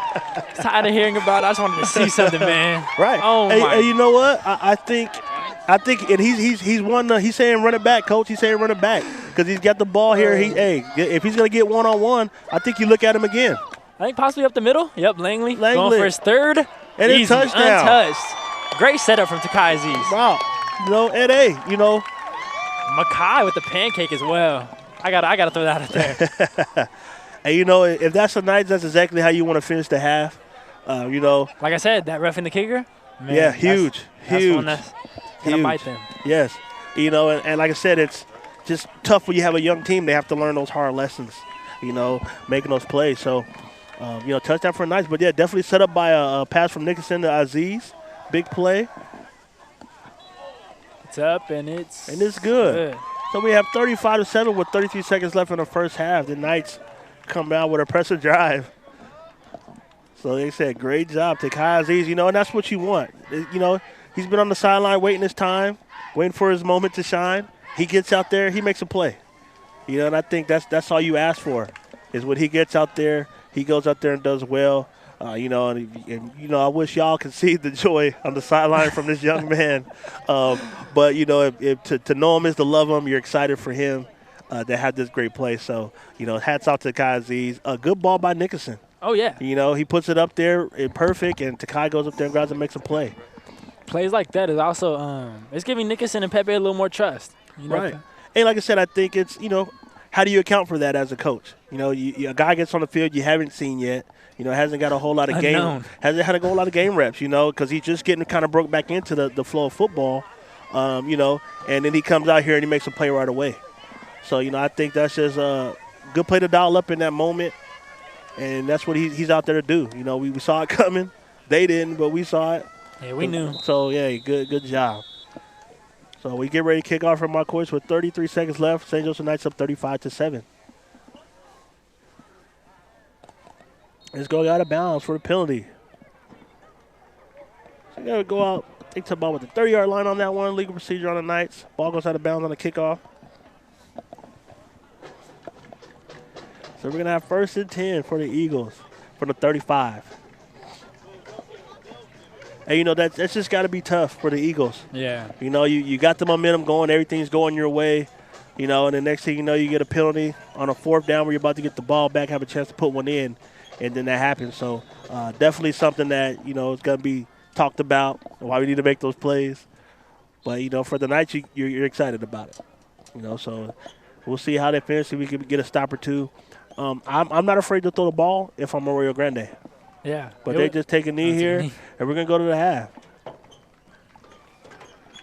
And like I said, hey, I'm okay with that too. As we get ready to wind down here in the first half, it's the St. Joseph Knights 35, the Arroyo Grande Eagles 7, as we end the first half of football here in Arroyo Grande High School Stadium. So, Steve, what do you think about that first half? The Knights came out as we expected, fast, strong, solid, mixing it up with the run and the pass, which is what we like to see. And then, they battled adversity with Crisp going down. That's your QB1. So for Nicholson to come in and really hold it down for the Knights, it's encouraging. Yeah, I think it's definitely encouraging if you're in the Knights. I think you definitely spend a lot of time talking about the mistakes, the penalties, things like that. Now that we've, Nicholson's had some time under center now, hopefully second half he comes back out a little more settled with the rest of the group and they are able to make plays. But I think for the biggest thing the Knights is that you just want to get out your own way right now. Yeah, it's little things that are easy fixes. Yeah, so I think it's like, hey, maybe we have another touchdown on the board if we can play some clean football here. So I think that's going to be the point of emphasis on the half. I think for the Eagles, I think they got to look at that scoring drive. Yeah, absolutely.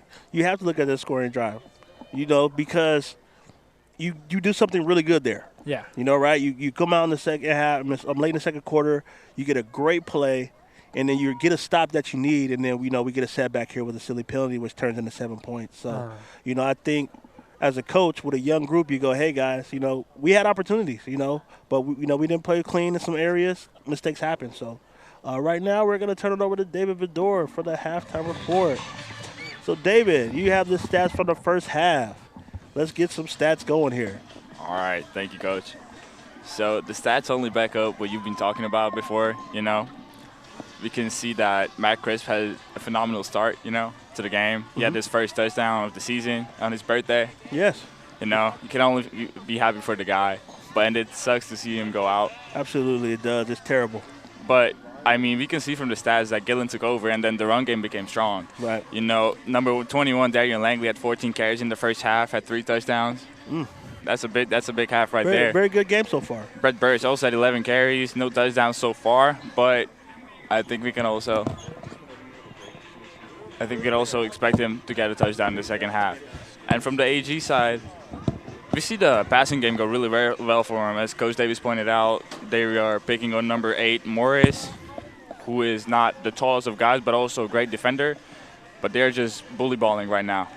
Yeah. In my opinion. Yeah, no, that's the formula for the Knights. That's definitely the formula for the Knights is, they're going to just run the ball heavy. I think when you have the backup quarterback, that has to be your game plan going forward is to continue to run the ball.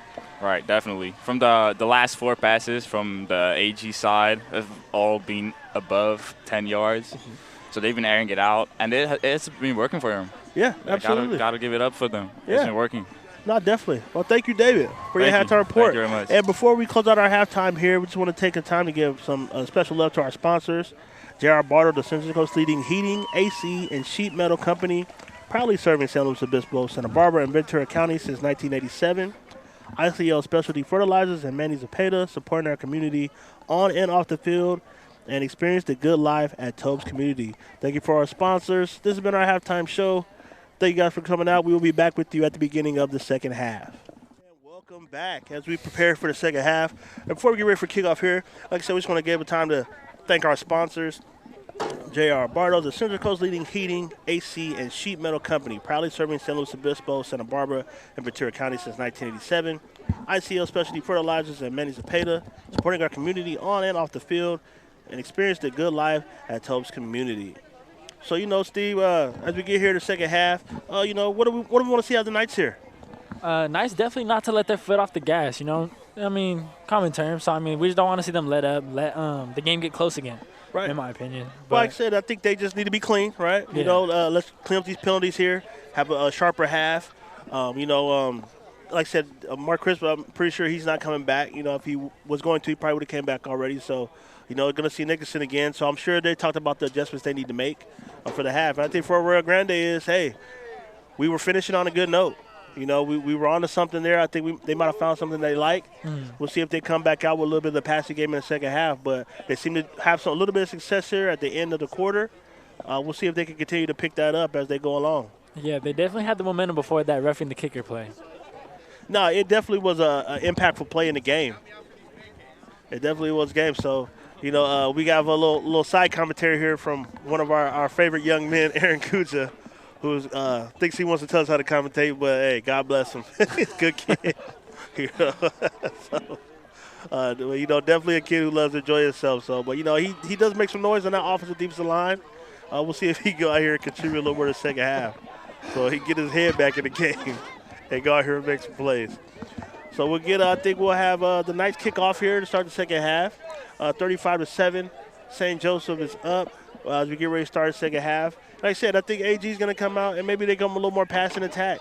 They definitely had a lot of success. I want to see what they do here with that. Perret was able to make some plays. Puga hasn't really been able to have some success. Yeah. Like he did last week. I think the Lights front seven definitely has something to do with that. We'll see if they can continue that. But, if they're able to continue to pass, I think he's going to start to have some success back there in the running game. So we'll see how that develops. Well, yeah, Puga had a long one last week. I think it was like 52 yards for touchdown. So, yeah. He obviously hasn't been able to get that this game with the nice defensive line, linebackers, they're cutting off the outside. So, the Knights have done a pretty good job containing him so far. Yeah, no, like I said, I think that the game plan was to stack him up. Make sure he's not able to run off some big plays, get a lot of hats on the ball, and see if they make some tackles, and they've been successful so far. I think, losing a back definitely impacts Arroyo Grande. But, it seems to be that they do have a few weapons still in tow that they can make some plays. Yeah, because you definitely go in with the game plan, but you never have a game plan based around someone getting hurt. Right. So it's always something to just build off of. You got to just work with what you got now. Right. And like I said, we only know so much about him. He might have been an emotional leader, somebody they leaned on. maybe motivation for the group. They were excited about him, so it takes a little time to adjust to that. Ball out of bounds again. We got penalty on the kickoff, ball headed out of bounds. So the Arroyo Grande Eagles will start their drive on the 35-yard line of the Eagles. And so, we'll see here what the Knights do coming out the field here for the second half. So it looks like we got Langley and Williams back there in the secondary again. So we'll see where, is Williams going to be at safety? Is he going to be at the corner? I think we'll see what the adjustments are. It looks like Martinez. I think they move Martinez to safety. And then possibly Slovak might be out of the game, so they get bigger corners. Yeah, so I think on one side, so you got Shantion and Langley out here on the outside. You got Williams on the other side, so adjustment made by the Knights.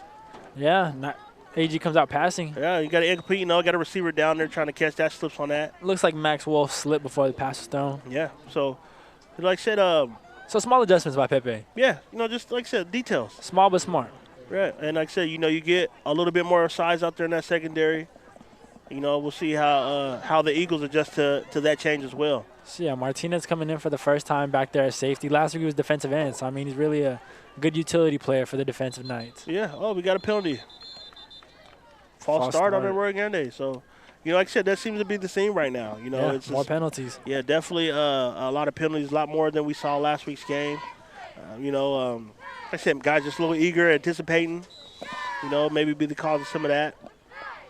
Those are something that, as a coach, you get frustrated by. You definitely go back into practice really talking about cleaning that up. So we got second and about 15 from the 30-yard line of the Eagles. Let's see if the Eagles come out passing again. Yeah, like I said, I think they do have something there. Perret drops back to pass again. Off the helmet of Eric Santillan. Wasn't looking for it, but it found him. Yeah, a heads-up play by Santillan. Hey, sometimes you can't get it with the hand. You get a hat on it. Hey, well, you know what? I know it's incomplete pass. You got third down and 15. So, you just got to take it what you can get. So let's see if the Eagles come out with another pass to try to get some yards before this punt. Well, it looks like they got too deep back there in the secondary, so maybe a little cover two zone action. Trips left right here from the Eagles. 3 wideouts.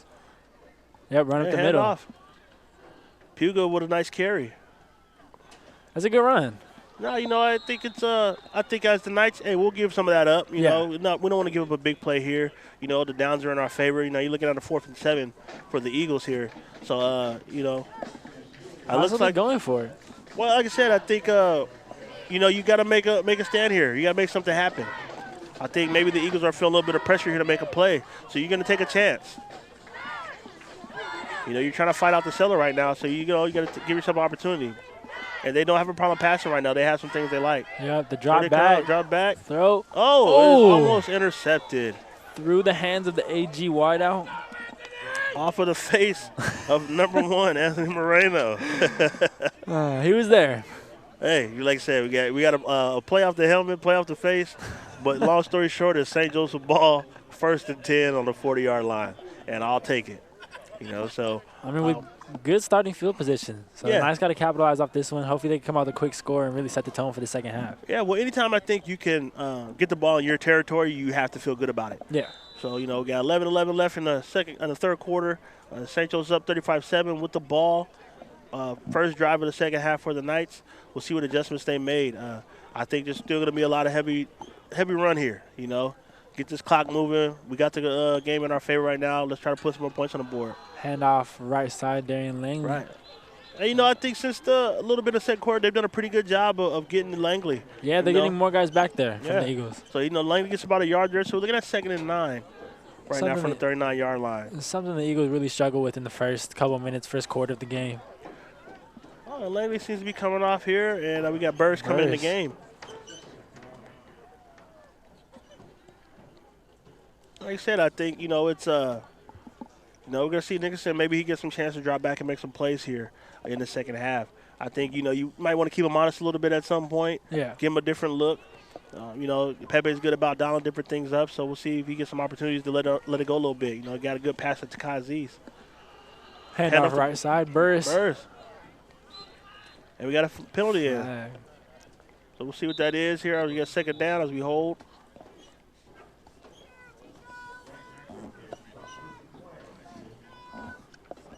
As we wait on a penalty here. And it is on the Knights. So we've got about a holding on the Knights here. You know, and like I said, hey, both teams, you know, a lot of yellow flags on both teams tonight. You know? Something we didn't see last week. No, definitely didn't. You know, like I said, I think when you get in these bigger games like that, you got guys that get a little jitterish. They start trying to do a little extra instead of just being basic, being disciplined. So, second down and 15 for the Knights. Nixon with a handoff. Oh, he fumbles it. Got to move with it. Hey, he gets stuffed. Good play by Arroyo Grande. See the little details. Yeah, that and the that's Knights really got to pick up on. Number 42 for the Eagles, Zachary Clift there with the tackle in the backfield. We got third down and long for the Knights. Third down, 19 for the 49-yard line. And like I said, it just, you know, that's just been the thing lately of this game. You know, we put a couple balls on the ground, a couple of little missed snaps. You know, just the timing, the communication is a little different now with Nicholson in the game. You know, it seems like they still need some time to get that on track and adjust so they can make some plays.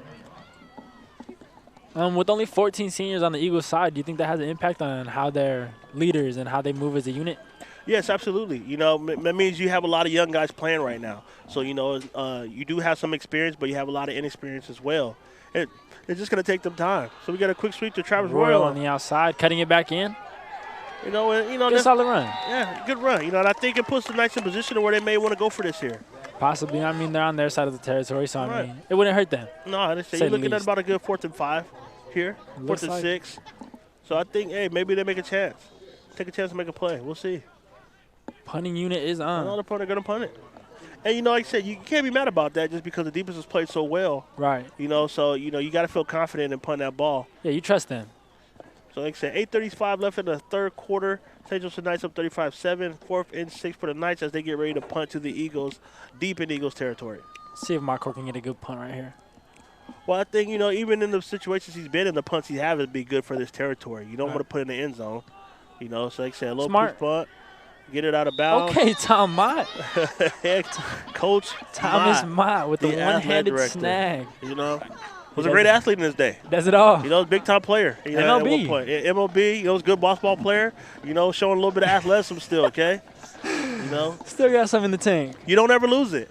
You know what I mean? You don't lose it. You're still there.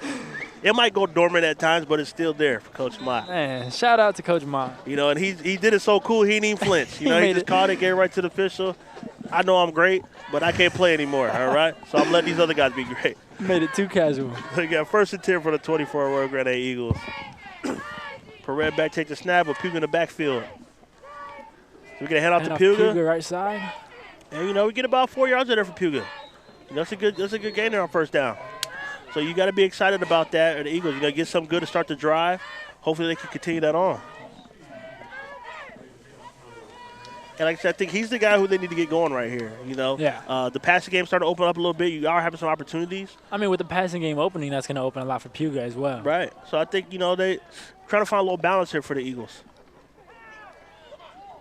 Oh, and another one of dirt. And, you know, I just said that's, you know, Spieth has been getting upfield, you know, a lot tonight. Yeah, he's really putting some pressure on the quarterback, not allowing him to just sit in the pocket and read his options. Right. And, you know, like I said, I don't care how good you are a quarterback. You know, when there's pressure there, those feet start to dance a little bit. You know, you can't get settled, can't get your feet set to make a good pass. So, you know, the Knights are doing a good job getting upfield a little bit. He's been in the backfield quite a bit tonight. Yeah, I mean, Spieth's at 6'4", 6'5" almost. I mean, that's a lot of size coming at you. Yeah. He gets his arms up. That's not an easy ball to throw. Hand off to Puga. Looks like Jace. Yeah, and, you know, gets about 3 yards there. So you look at about 4th and about 3 here for the Eagles. And they say deeper your territory, you know, Perez not coming off the field, but Perez has punted tonight. So, you know, we're going to see here what choice they make. But it looks like they're going to go for it. 4 for 3.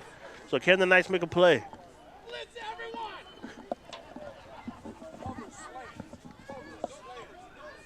Now Puga takes a step. Get a hand on Puga. Oh, we got a chance to get him in the backfield. Stacked him up. It looks like he has a first down for Puga. Could have been a loss. Yeah, no, they had a chance to wrap up in the backfield. But, you know, with good backs, it's hard to take him down on the first contact. So, you know, he was able to be a little bit elusive there and shake a guy off and get the first down. which was a big first down. I think the Eagles need to move the ball here. 7:04 left in the third quarter. You need to start building some momentum here, We need to get another touchdown on the board if you're the Eagles. But, I think at this point their backs against the wall. They're going to try to go for it. They're going to try to make plays. And like I said, we spoke about it. They're going to fight. They're going to fight till the game's over. So, and nothing less expected from the Eagles. So we got a penalty. We got offsides on the Knights. And like I said, it's just been that kind of night. Yep. It's been that kind of night. You're not just battling the other team now. You're battling your own mistakes. All right. And they're so Knights are getting in their way a little bit. Eagles are having a little bit of success, and now the Knights are doing them a little bit of favors. So we got Maximus Steinman coming in. Oh, that's almost a pick. Ashton. Oh, that was close. He almost had one. I'm gonna be on Seabass about that one. I'm gonna see him very soon. I'm gonna talk to him about that one. Like, that's definitely something you should hear about. Yeah. But like I was saying, Max came in the game for Aaron Gujas, so that's a little more size in the middle. Yeah, I mean, like I said, Puga's gonna get some carries here. You want to beef up that front line and maybe Max get upfield and cause some havoc in the backfield. Yeah, I mean, get second and 5. Perajov's back. Always got to try to run. Stop. Yep. He's stacked up. It looks like. Well, you got quite a few guys there, on that Logan one. Adams and. You got Andrew Farrell was in there. Farrell. I think you also, Logan Adams, Andrew Farrell, those guys in the backfield making plays. Some good pressure from the defensive line from the Knights. Like I said, they've been able to get upfield. I think Press been getting the ball out of his hands early, so they haven't been able to get any sacks. But, I think the coverage held up pretty well there, and they were able to make a play. 3rd down and 6 for the Eagles. As Fred checks to the sideline to get the call.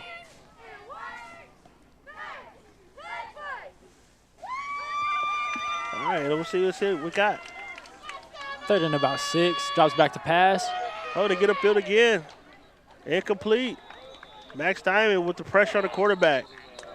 And, that's a lot of man to have on you right there, man. That's a tough hit. And, that's just a part of the play in that position. It's tough when you're a quarterback when you got to take those shots from those big guys. Yeah, I mean, 6'5", almost 300 pounds. It's a hefty man coming at you. Right. And, Perret's already been down tonight, and he bounced right back up for that. So I think it shows a little bit of toughness that kid has. Shout out to the AG band. Man.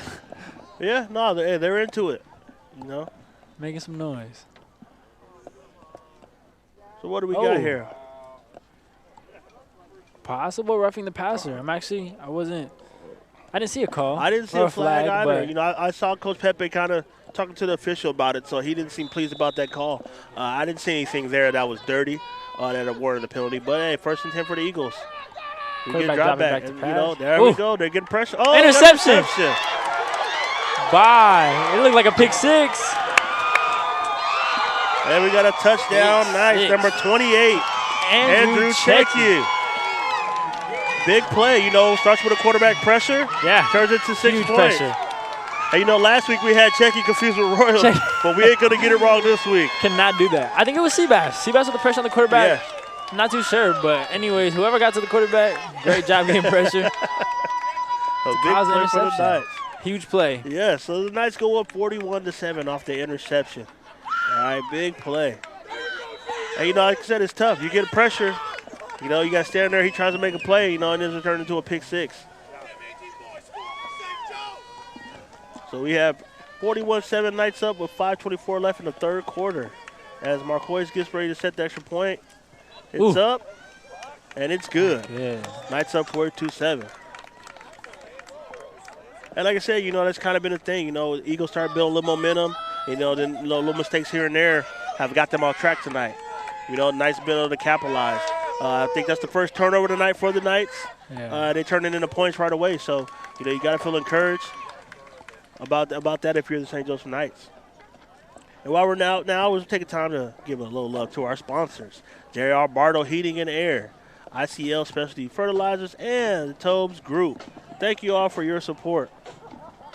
And, that's another guy. Checky's another guy, former Eagle, coming up with a big play, And like I said, you see it in sports all the time. Guys get traded. They end up in other places. And when they get to play against their former team, those are games you're really excited about. You want to have a good game. It's not a negative animosity thing. I think you just want to go out there and perform well because you used to play for them. You know, so, Checky gets in the game, gets to make a big play. Same thing for Travis Royal earlier in the first half. Got a lot of good carries, some jet sweeps, making some plays. Yeah. So, it's happy for those kids. They get on the field to have a little success tonight. So we have 5:24 left in the third quarter as the St. Joseph Knights get ready to kick off to the Arroyo Grande Eagles. It is 42-7. And, we'll see how those adjustments Pepe made in the secondary hold up. But, definitely we start to see a theme of them getting a little bit more pressure back there. That's going to make some things hard for the Eagles here as the game goes on if they can't block those guys up front. Good kick return by Koa. Right, he got a nice return. Good return. Nice return out to about the 28-yard line as the Eagles come out to start another possession.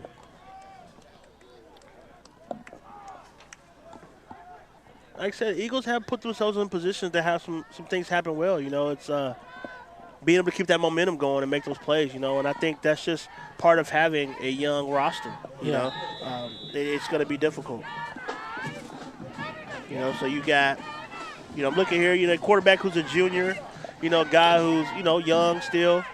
He's going to need some time to develop, but, I definitely has something there, though, So hand out to Puga. Right side, Seabass, making his name known. Presence is felt. Yeah, and, St. Joe's got a great group of linemen up front there. Oh, yeah. Seabass up front. You got Steinman when he comes in, Guja. You got Dylan Speece in there. Logan Adams in the rotation. There's a lot of bodies that can come in with high energy and just keep that pressure going on other teams. Yeah. Nice rotation that Coach Pepe has at his disposal. Drop back for Perret. He's going to look downfield, taking a shot, out of bounds. Good coverage by, looks like. Well, you got Williams over there and Brian Ventura possibly? Yeah, it looks like Brian Ventura's over there, which is another guy, first-year rushing player. He's got some size. A guy that can do some good things. I think if he, keeps himself locked in, he's a guy that can really help the team here in the near future. So we got 3rd down and 9 from the 30-yard line from the Arroyo Grande Eagles. As Perret drops back, heads it to Puga. Pew middle. And there he goes, There's that big one. Yeah, that's the one we're looking for, First down for the Eagles. Good run, Yeah. And like I said, good back, he's going to get some. He's going to get some of those. He's going to make some plays. And the Eagles are back quick to the line as we got 1st and 10 from the 49. That's that quick burst that they needed. Yeah. Right back to him. Yeah, I think you get to again. He got some momentum. He's tough. Oh, there's about 3 broken tackles right there. Yeah. Not easy to take down. Right, and like I said, it's Eagles still want a lot of fight. They're not going away. They're going to keep playing hard. They're going to keep competing. I wouldn't expect nothing less from them. So, it's got a couple good runs from Puga here back to back. Yeah, once again, we see Maximus Steinman coming into the game, looking to just step up the middle. Right. More than some of these smaller guys. We get a timeout by the Knights. I think they're having some issues getting personnel in and out the field there with the guys up front. Little confusion. So I know that's not going to go over well. Like I said, our sponsors, we want to say thank you to ICL Specialty Fertilizers and Manny Zapata, supporting our community on and off the field. And experience the good life at the Tobes community. And also J.R. Bardo, the Central Coast leading heating, AC, and sheet metal company, proudly serving San Luis Obispo, Santa Barbara, and Ventura counties since 1987. Thank you for all your continued support. We appreciate all the things you do for us. Thank you very much. So, we see what the Knights come out of here on this timeout. Definitely just take a moment to catch our breath here, get back focused, make some plays. Definitely not as clean as we want it to be tonight. But, I think that's just part of the football grind. Yeah. Not every game is going to be as good as you want. You're going to have to go through some adversity a lot of nights, especially when you're playing a team like Arroyo Grande, who historically has always been a good team, and you want to do well against them. As a player, you get excited about games like this. You get excited when you go to Arroyo Grande. You get excited when they come to your place just because of the legacy and history of what's been going on at these schools for so long. So, it does lead to a little bit of jitter sometimes for kids where they do make a little bit of mistakes. So, you got to battle. You got to make plays. Perret drops back. He's looking up in the pocket. And, hey, you got to sack. Looks like number 40. Is that 44? I think Farrell, yes. And like I said, that's just a tough guy. Once he gets moving, he's difficult to deal with.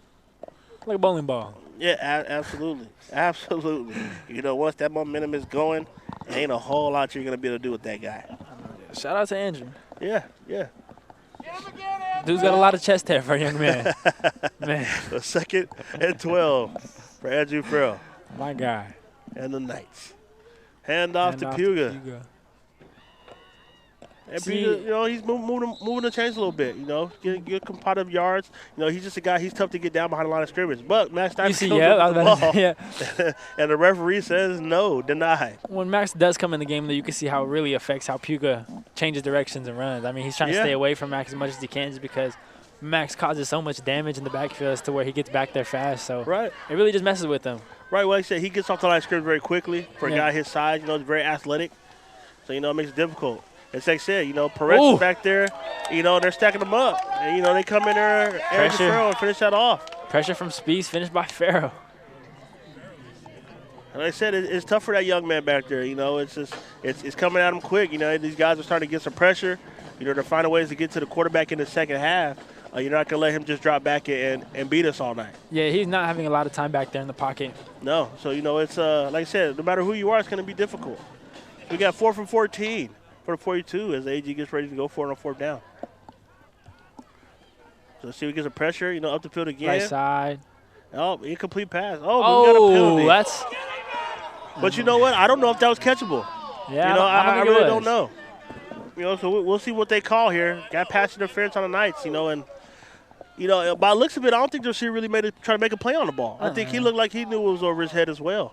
Yeah, a little suspect. But nonetheless, I think that's just a testament to how the night's been for the Knights. It's been a lot of penalties. Yeah. So like I said, it's just, as a coach, I'm sure you're telling your guys, hey, we can't do anything about that. We got to play. We got to finish. You got a 4 for 14. We need to get off the field on that down, and we weren't able to do so. So, regardless of that, kids got to go make plays. Hand off to Puga. Bouncing it to the outside. Yeah, a couple yards. Positive game. It gets about 3 there. And like I said, we're at 2:20 left in the 3rd quarter. St. Joseph Knights up 42-7 in the 3rd quarter. It is 2nd down for the Eagles. Oh, it looks like it's about 2nd down at about 4. So we got about 6 on that carry. Like I said, Puga seemed to be picking it up a little bit in the second half. Yeah. A lot more positive runs. Able to sustain some drives a little bit with some, mishaps on the Knights' part, but still moving. Drop backs to pass. Quick out route to Max Wolf. Yeah. Like I said, big receiver. A guy they like to go to. Yeah. So it seems to be a big possession guy. He's going to make some plays. He caught the big ball in the first half. So, it makes sense that they want to go back and try to give him some opportunities here to make plays. So, and like I said, with the coverage right now, that's going to be open a little bit, They're not pressing, so you're going to get some quick stuff. Hand off to Puga. Got a little room. Puga looks good. Hey, he's in there. Yep. Touchdown to Arroyo Grande. It's a solid run. Yeah, a very solid run. Makai Puga with the touchdown. So the Eagles score is 42-13 with 1:50 left in the 3rd quarter. And Eagles able to sustain the drive. And once again, penalties open up the door for drives. You've seen it in the first half with AG getting the penalty on the punt, and now we see the Knights on a 4 for 14 get a pass interference that leads to a touchdown. It's just these mistakes are costing these teams points tonight. We got a timeout on the Eagles on the field, 42-13 in the 3rd quarter. Like I said, these guys, these Eagles they're starting to make some plays here. They're starting to get some momentum here, get some good things happening. They're opening up the playbook a little bit, a little bit of pass, a little bit of run.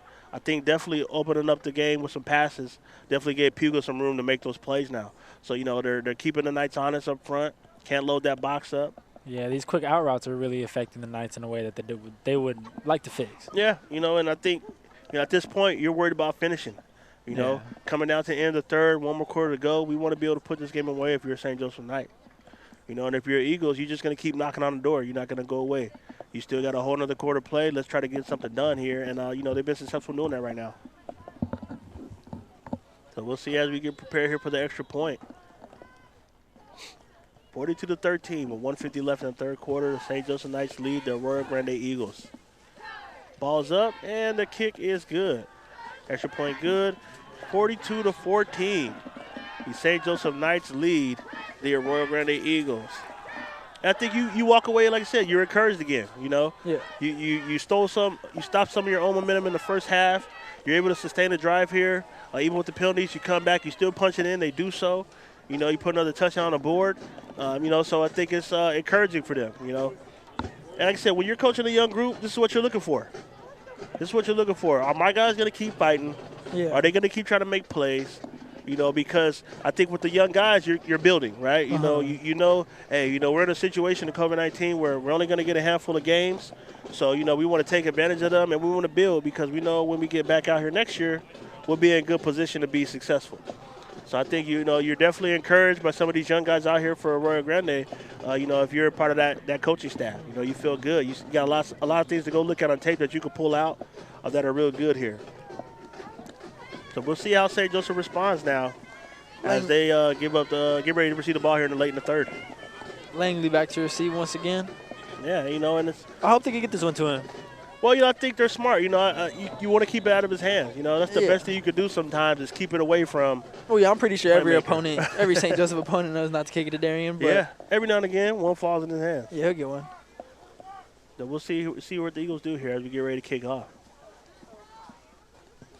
It looks like he's going to get this one. He's got a chance to return it. Yep. So we'll see. See what he makes out of it. Yeah, it looks like it's going to go up the right sideline. Yep. Getting to the outside. He's looking for the crease. Looks like he might just go out of bounds. Yeah. You know, hey, a little bit of extra contact after that play there. Yeah. You know? I mean, everyone wants to tackle Darian Langley. Yeah. Well, you know, with a guy who's elusive, you want to get a hat on him any opportunity you get, you know. Yeah. You know, you want it to be clean. You don't want to be dirty, but, you know, every opportunity you get a hit on them, you want to hit on them. Want to let them know that we're going to be here. So we'll see, you know, as we get ready to come out here, see what Nickerson does here on the center here. You know, 1:36 left in the third quarter. Knights up 42-14. 1st and 10 on the 16-yard line. I mean, you're up by a chunky amount right now, so, I mean, Pepe probably stick with the run a little bit more. Oh, absolutely. No, you know, you definitely want to keep the clock moving, you know, and, you know, we've had some success. And, you know, I think this is the time where you see a lot of Brett Burris. You know, this is the time of the game where he shows out, he shines the brightest. Yeah. You know, we got our big back here. He's a physical. You know, he knows how to move the chains. So, you know, we're going to make them make plays. You know, they got to show that they can stop him before Pepe is going to go away from the run game. It's like Magallanes in. Yeah, and like I said, you know, he's been out there a little bit tonight. Yeah. So, you know, we'll see if, you know, he gets a touch or two. So 2nd down and 2 for the Knights. Hand off up the middle to Burris. Right, you know, like I said, protecting the ball, moving the chains. Yeah. You know, like I said, you're excited about that. You know, you got to love that. And get a little chippy down there. Oh. Max Diamond in the middle of it, as usual. You know, guy out there who loves to mix it up, loves to compete. You know, it's hard to miss a guy who's 6'5". Yeah. But like I said, no back down from either team. These two tough teams. These guys are going to fight. They're going to compete for 4 quarters. And I think as a competitor, you love to see that. Like I said, 36 seconds left in the third quarter as the Knights go out 1st and 10 from the 35-yard line. Burris still in the backfield. Royal down on the bottom of the field. Another handoff to Burris. Oh, you know, like I said, another solid run. Yeah, once he gets downhill, he's pretty good. Right, you know, and I think, like I said, that's just tough to deal with. This is where the Knights wear you down a little bit. You know, you got this good offensive line, these big guys over there moving the pile all day long, and you have to find a way to come up with it. You know, you start to get a little tired at this point. Yeah. Guys starting to have hands on hips. You know, they need water. And it's just a sign of being a little bit tired. You know, they've been on the field quite a bit. Yeah, Burris doesn't mind the contact. No. Burris will go all game, come at you. I mean, he'll come at you in the fourth quarter the same way he does in the first quarter. Right, and that's the end of our third quarter. You have the Knights up 42-14. Getting ready to start the fourth quarter. It'll be 2nd down and 3 for the Knights. I'm sure we'll get a heavy dose of Burris. And right now we want to thank our sponsors, J.R. Barter, the Central Coast leading heating, AC, and sheet metal company. Proudly serving San Luis Obispo, Santa Barbara, and Ventura County since 1987. ICL Specialty Fertilizers and Manny Zepeda, supporting our community on and off the field. Experience the good life at a Tobes community. Thank you all for your sponsorship. We appreciate you. Thank you much as we get ready to start here our fourth quarter. And, you know, like I said, this is the time where Burris really has his way, you know. You just want to keep running the ball, get it downhill, you know, get out of here with a victory tonight if you're St. Joseph Knights. You know, and if you're the Eagles, hey, let's try to get a stop here. Let's try to get another touchdown on the board. Stop and score for the Eagles. Yeah, let's, you know, see if we can't get some momentum. But I think the best thing for the Knights right now is to sustain a drive. Give that defense a chance to get a little rest. You know, as you can see, they're over there on the monitor. looking at what they can fix. Yep, burst again on the left burst side. with another run. And like I said, Broken tackle. just difficult to bring down. Yep. That's a tough guy. Yeah, like I said, another first down for Burst. Very solid run. Like I said, off that left side of that offensive line again. It's just a lot of talent on the left side of the offensive line. Like I said, you got Steinman and Saddle over there on the left side. Two big guys that can move the line. And like I said, I expect to see a heavy dose of that for this fourth quarter. So you have 1st and 10 for the Knights on a 41-yard line. Magallon comes back in the game. Wait, Gillen's on the sideline. Well, yeah, so maybe some Wildcat? I didn't even see. Maybe a little Wildcat. I don't know. I see Magallon come in the game, so we'll see what happens. Let's see. It looks like it. Yeah. And, Magallon's a gadget guy. You can use him in a lot of different ways. So we'll see what he does here. And he keeps it. Yep. He trips up a little bit. After he gets a That's a quick good game, though. Yeah, you have a couple. I mean, you see Pepe trying to switch it up. Yeah. So, I mean, I like it. Yeah, just, a different look.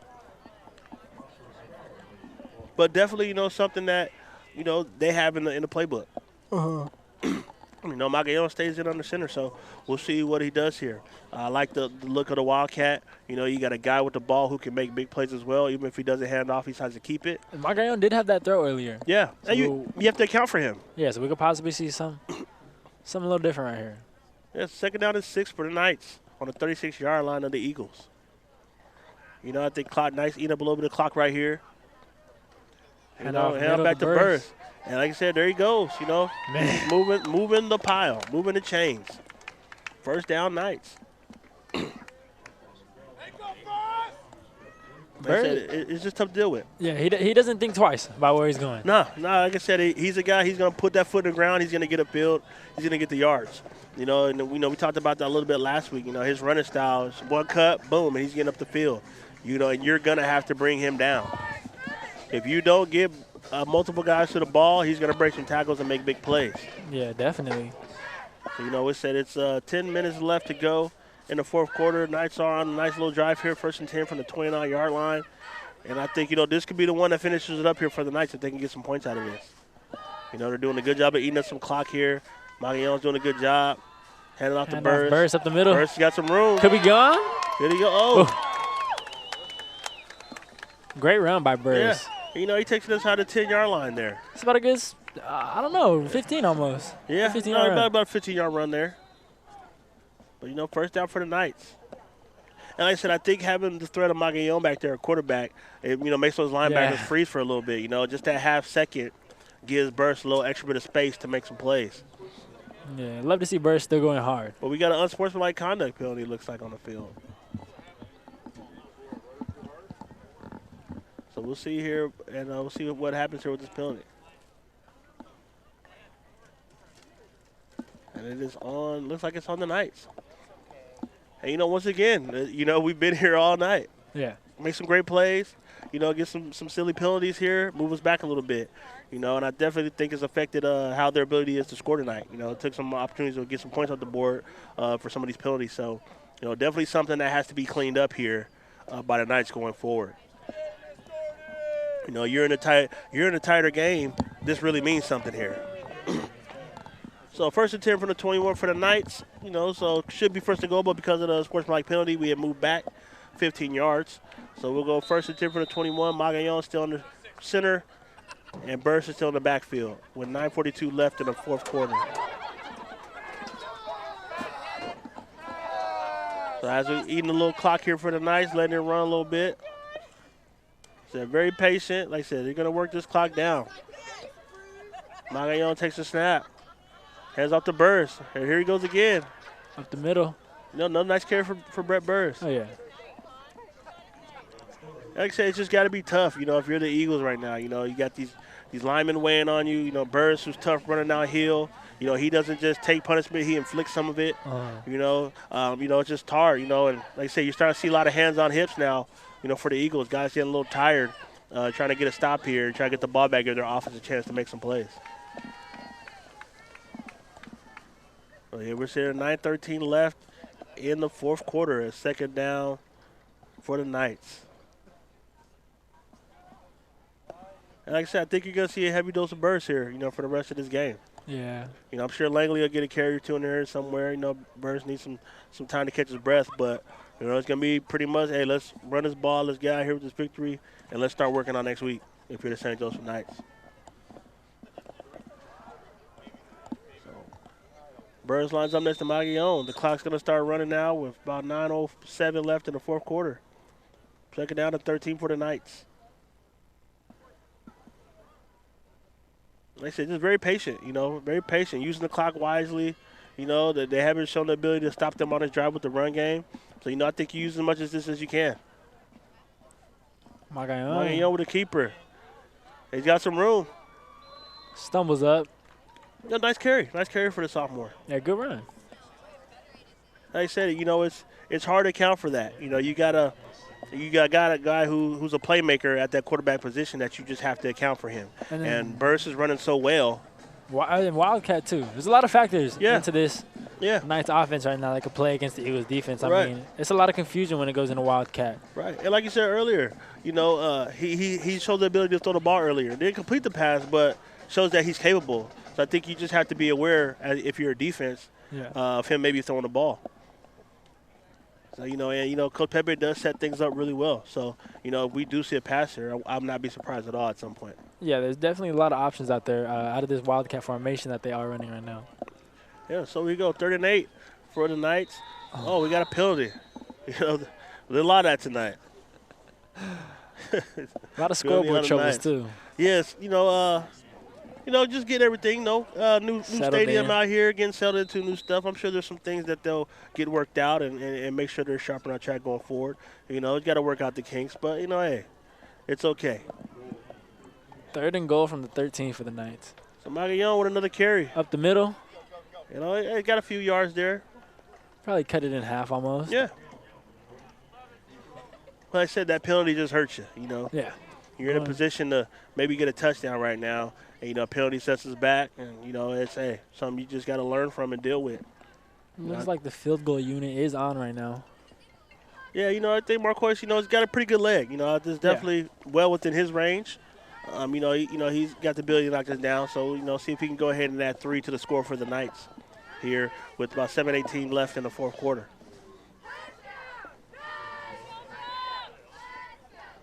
Like I said, patient, going to use some clock a little bit before they kick this up. Like I said, just great use of the clock by the Knights.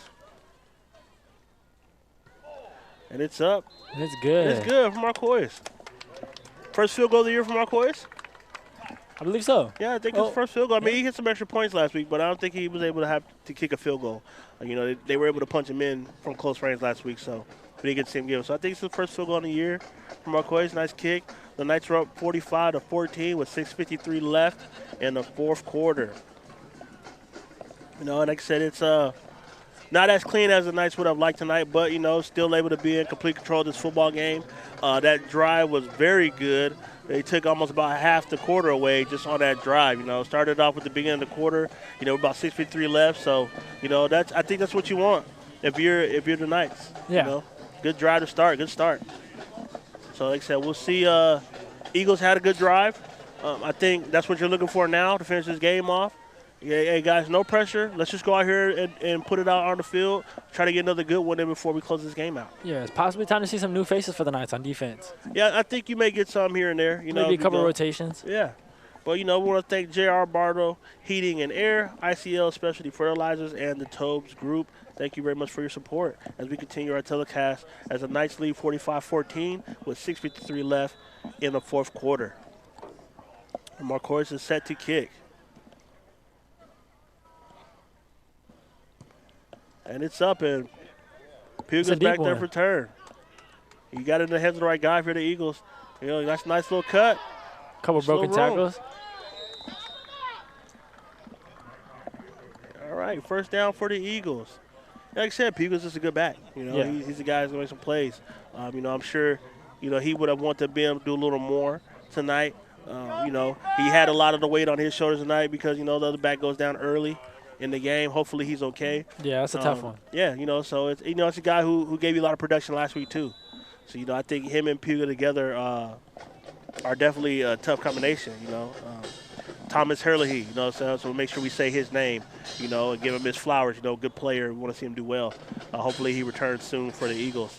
But I think it definitely had an impact on our running game tonight, having to put it all on Puga's lap. Especially early on. Yeah. So first attempt for the Eagles with a quick pass here. Screen left side. Looks low. Yeah, high school football, can't get up and run, unfortunately.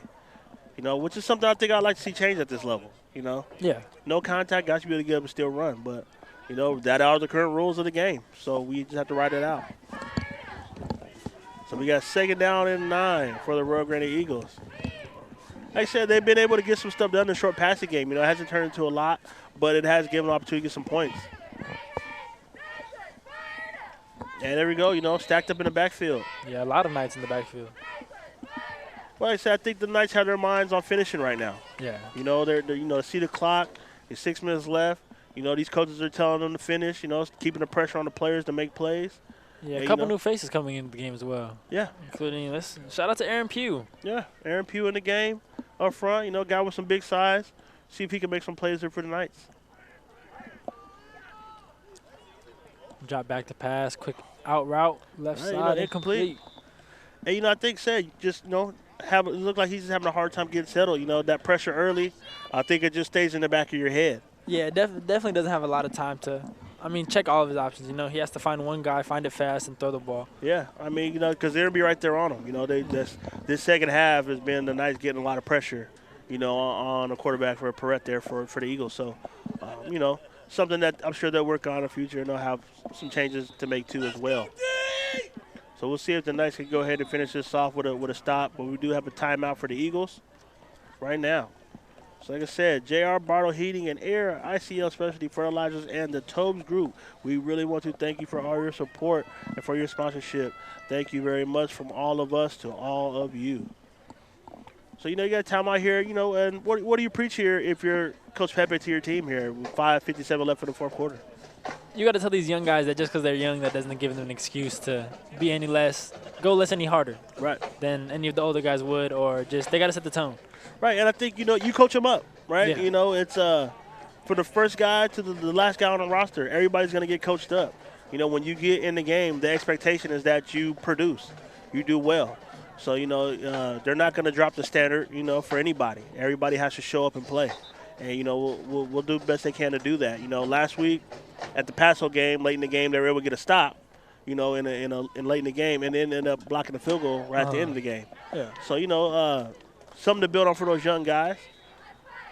And I think you're happy about that if you're the coach. But like I said, we're not done. You want to see more. Last week's not enough. Now we're in a new week, new game. We have to be able to make plays again. So we'll see if some of these young guys can perform. And we got a punt. Oh, it's a block. Blocked. Oh, we got a catch. Blocked by Spees, maybe? I think that's Spees. Spees comes down with it.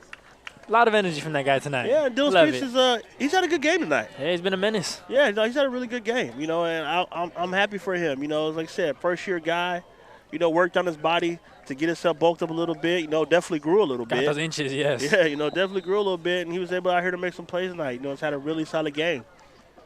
He's a good spark for the Knights. Yeah, definitely a guy, you definitely get some pats on the back when I see him, for the good job he did tonight. Kudos. Yes, absolutely. But, now we'll see how the Knights come out on offense here. Magallon back in the game. And we got number 23, Isaiah Maycott in the backfield. Another young player who's got opportunity to make an impression tonight. Makai Sat hustling on the field right now. And like I said, no rush here for the Knights. And like I said, you run right behind that. Yeah, definitely. And like I said, make a play. Oh, big tackle. Tough tackle from tackle. Zachary 42. Clift. That name we've said it quite a few times tonight. Zachary Clift with a nice play. Like I said, you like that, A guy out there still playing hard, motor still running. He's going to keep fighting like we talked about all night with these Eagles. Yeah, it's always a good thing to look for. Yeah, absolutely. Like I said, so now you have 5:22 left in the fourth quarter. You got 2nd and 10 for the St. Joseph Knights on the 23-yard line of the Eagles. Yeah, Knights are trying to use up as much clock as they can right now before the game ends. Yeah, well, like I said, it's just about finishing. Yeah. And here comes Takai Aziz back again. Takai Miller Aziz. Yes. Let's be clear. Yeah. Let's be Hey, very let's clear. get it right. Let's be very clear. Takai Miller Aziz. He got a smaller corner on him, so let's see. Run to The Maycott. handoff. Maycott another good runner, for the Knights. He's a guy's going to get downhill. Been battling some health issues, getting back healthy. Now he's finally back 100%. We're happy to see him back on the field, able to make some plays. Yeah, it's good to see some new faces getting some touches. Right. Well, like I said, we know how great our seniors are. Right. Now we get to see how great some of these younger guys are for the Knights and what the future has to hold going forward in the next season. And I don't doubt that these senior leaders on the Knights team are actually developing and helping coach up these younger guys. Oh, yeah. Well, it's a culture that's built, and they want the culture to continue. So they're going to keep helping these guys grow into better players and more mature Knights, and hopefully they'll do the same for future Knights as well. Maycott once again. First contact in the backfield by Zachary Clift once again. Yeah.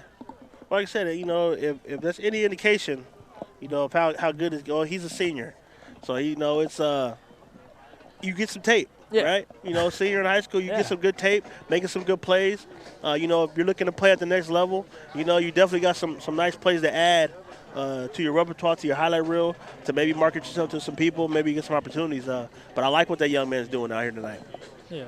He's been moving around. He's making some plays. Magallon in the center. Like I said, nice being patient as they work the clock here in the fourth quarter. 4th down and 5. Handoff left side. Looks like Pavlich. Yeah, Pavlich on the left side. Full of speed. Hey, he gets the first down. Man, you love to see stuff like that. Hey, he popped up a little bit last week on us too, right? Making some plays. So, it's like when he's getting out there, he's making sure he's trying to have some impact. And, you're happy to see a kid have some success. So, good job to Pavlich. Yeah, he's a talker, man. He plays with a lot of passion, plays with a lot of heart, so he likes to play fun. Like I said, week after week, he's making plays. When he gets in there, and that's all you can ask for. When your opportunity comes, you got to ring that bell and go make that play. Yeah. And, he's doing that. So, we got 3:05 left in the fourth quarter. Knights on the drive, 1st and 10 from the 12-yard line. We'll see if these guys can punch one in here, finish it off good. Oh, all right, couple knees. Take a knee. Hey, don't question Pepe. No, I'm not. Listen, I'm a basketball coach, right? Okay. I'm a basketball player. So, I wouldn't anyway.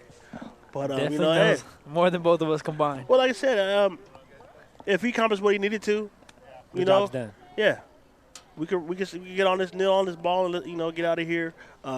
We've had some injuries tonight, so hey, let's not get anybody else injured. Let's get out here safely. Yeah, possible field goal maybe on the 4th down if it gets there. Maybe. Like I said, Lily has to move it in the backfield, but no call by the official. So like I said, it looks like the Knights are going to be able to go to 2-0 here as they get ready for a Week 3 matchup, I think, with San Luis Obispo. 2 solid performances from the Knights back-to-back weeks, but there are improvements. No, definitely. I think by all estimations, they're not going to be happy about the penalties tonight. Yeah, that's the main focus. Yeah, there's a lot. I don't know, what that is. I think, definitely when you have that many, you definitely feel like there's a lack of focus at times. Guys not being disciplined, locked in, which is something I'm sure that they'll spend a lot of time this week dealing with and talking about. Magallon takes the kneel down again, 3rd down, so you're looking at 4th down for the Knights. Clock is still running with 1:37 to go. It is St. Joseph 45, Arroyo Grande Eagles 14 with 1:32 left in the fourth quarter. And like I said, it's ball estimations, for the Knights, we'll take it. They'll take the win. You're always happy to get the win.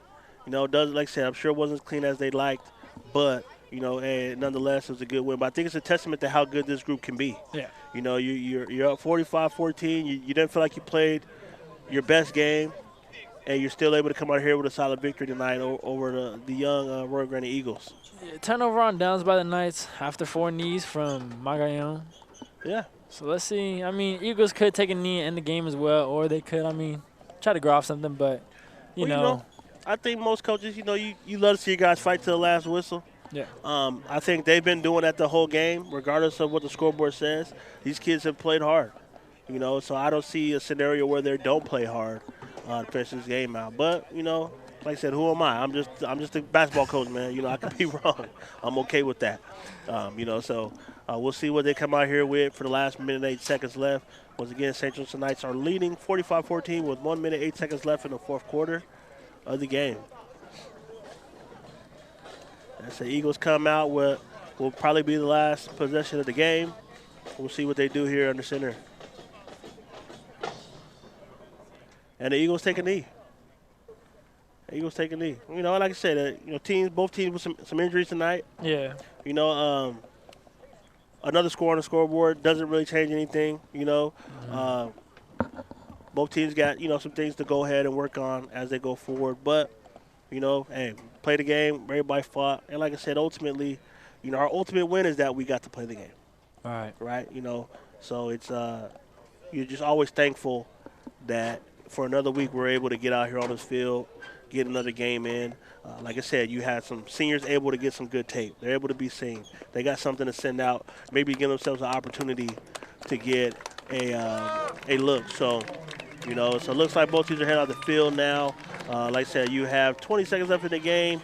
St. Joseph Knights are going to win this one 45-14 as the clock counts down with 15 seconds left. Steve, what do you think about the Knights tonight? Solid performance, but like we talked about the whole game, it's the little stuff, little penalties, little fixes that they could all adjust to. But, I mean, they're easy things to fix, especially with Pepe. Well, absolutely. And like I said, it's, you know, you want to say like some silly plays, some silly mistakes from these guys tonight. So, you know, I think hopefully they can clean it up as they go forward. Like I said, got a game at San Luis Obispo, 7 p.m. next Friday. We'll see what they do. Before we end our telecast, we just want to say thank you once again to J.R. Bartle, the Central Coast leading heating, AC, and sheet metal company, serving San Luis Obispo, Santa Barbara, and Ventura counties since 1987. ICL Specialty Fertilizers and Manny Zepeda, supporting our community on and off the field, and experience the good life at Toast Community. Thank you very much, and thank you all for joining us. I'm Elliot Davis for Stephen Vasquez and David Bedore on stats. Everybody have a great evening. Be safe and good night.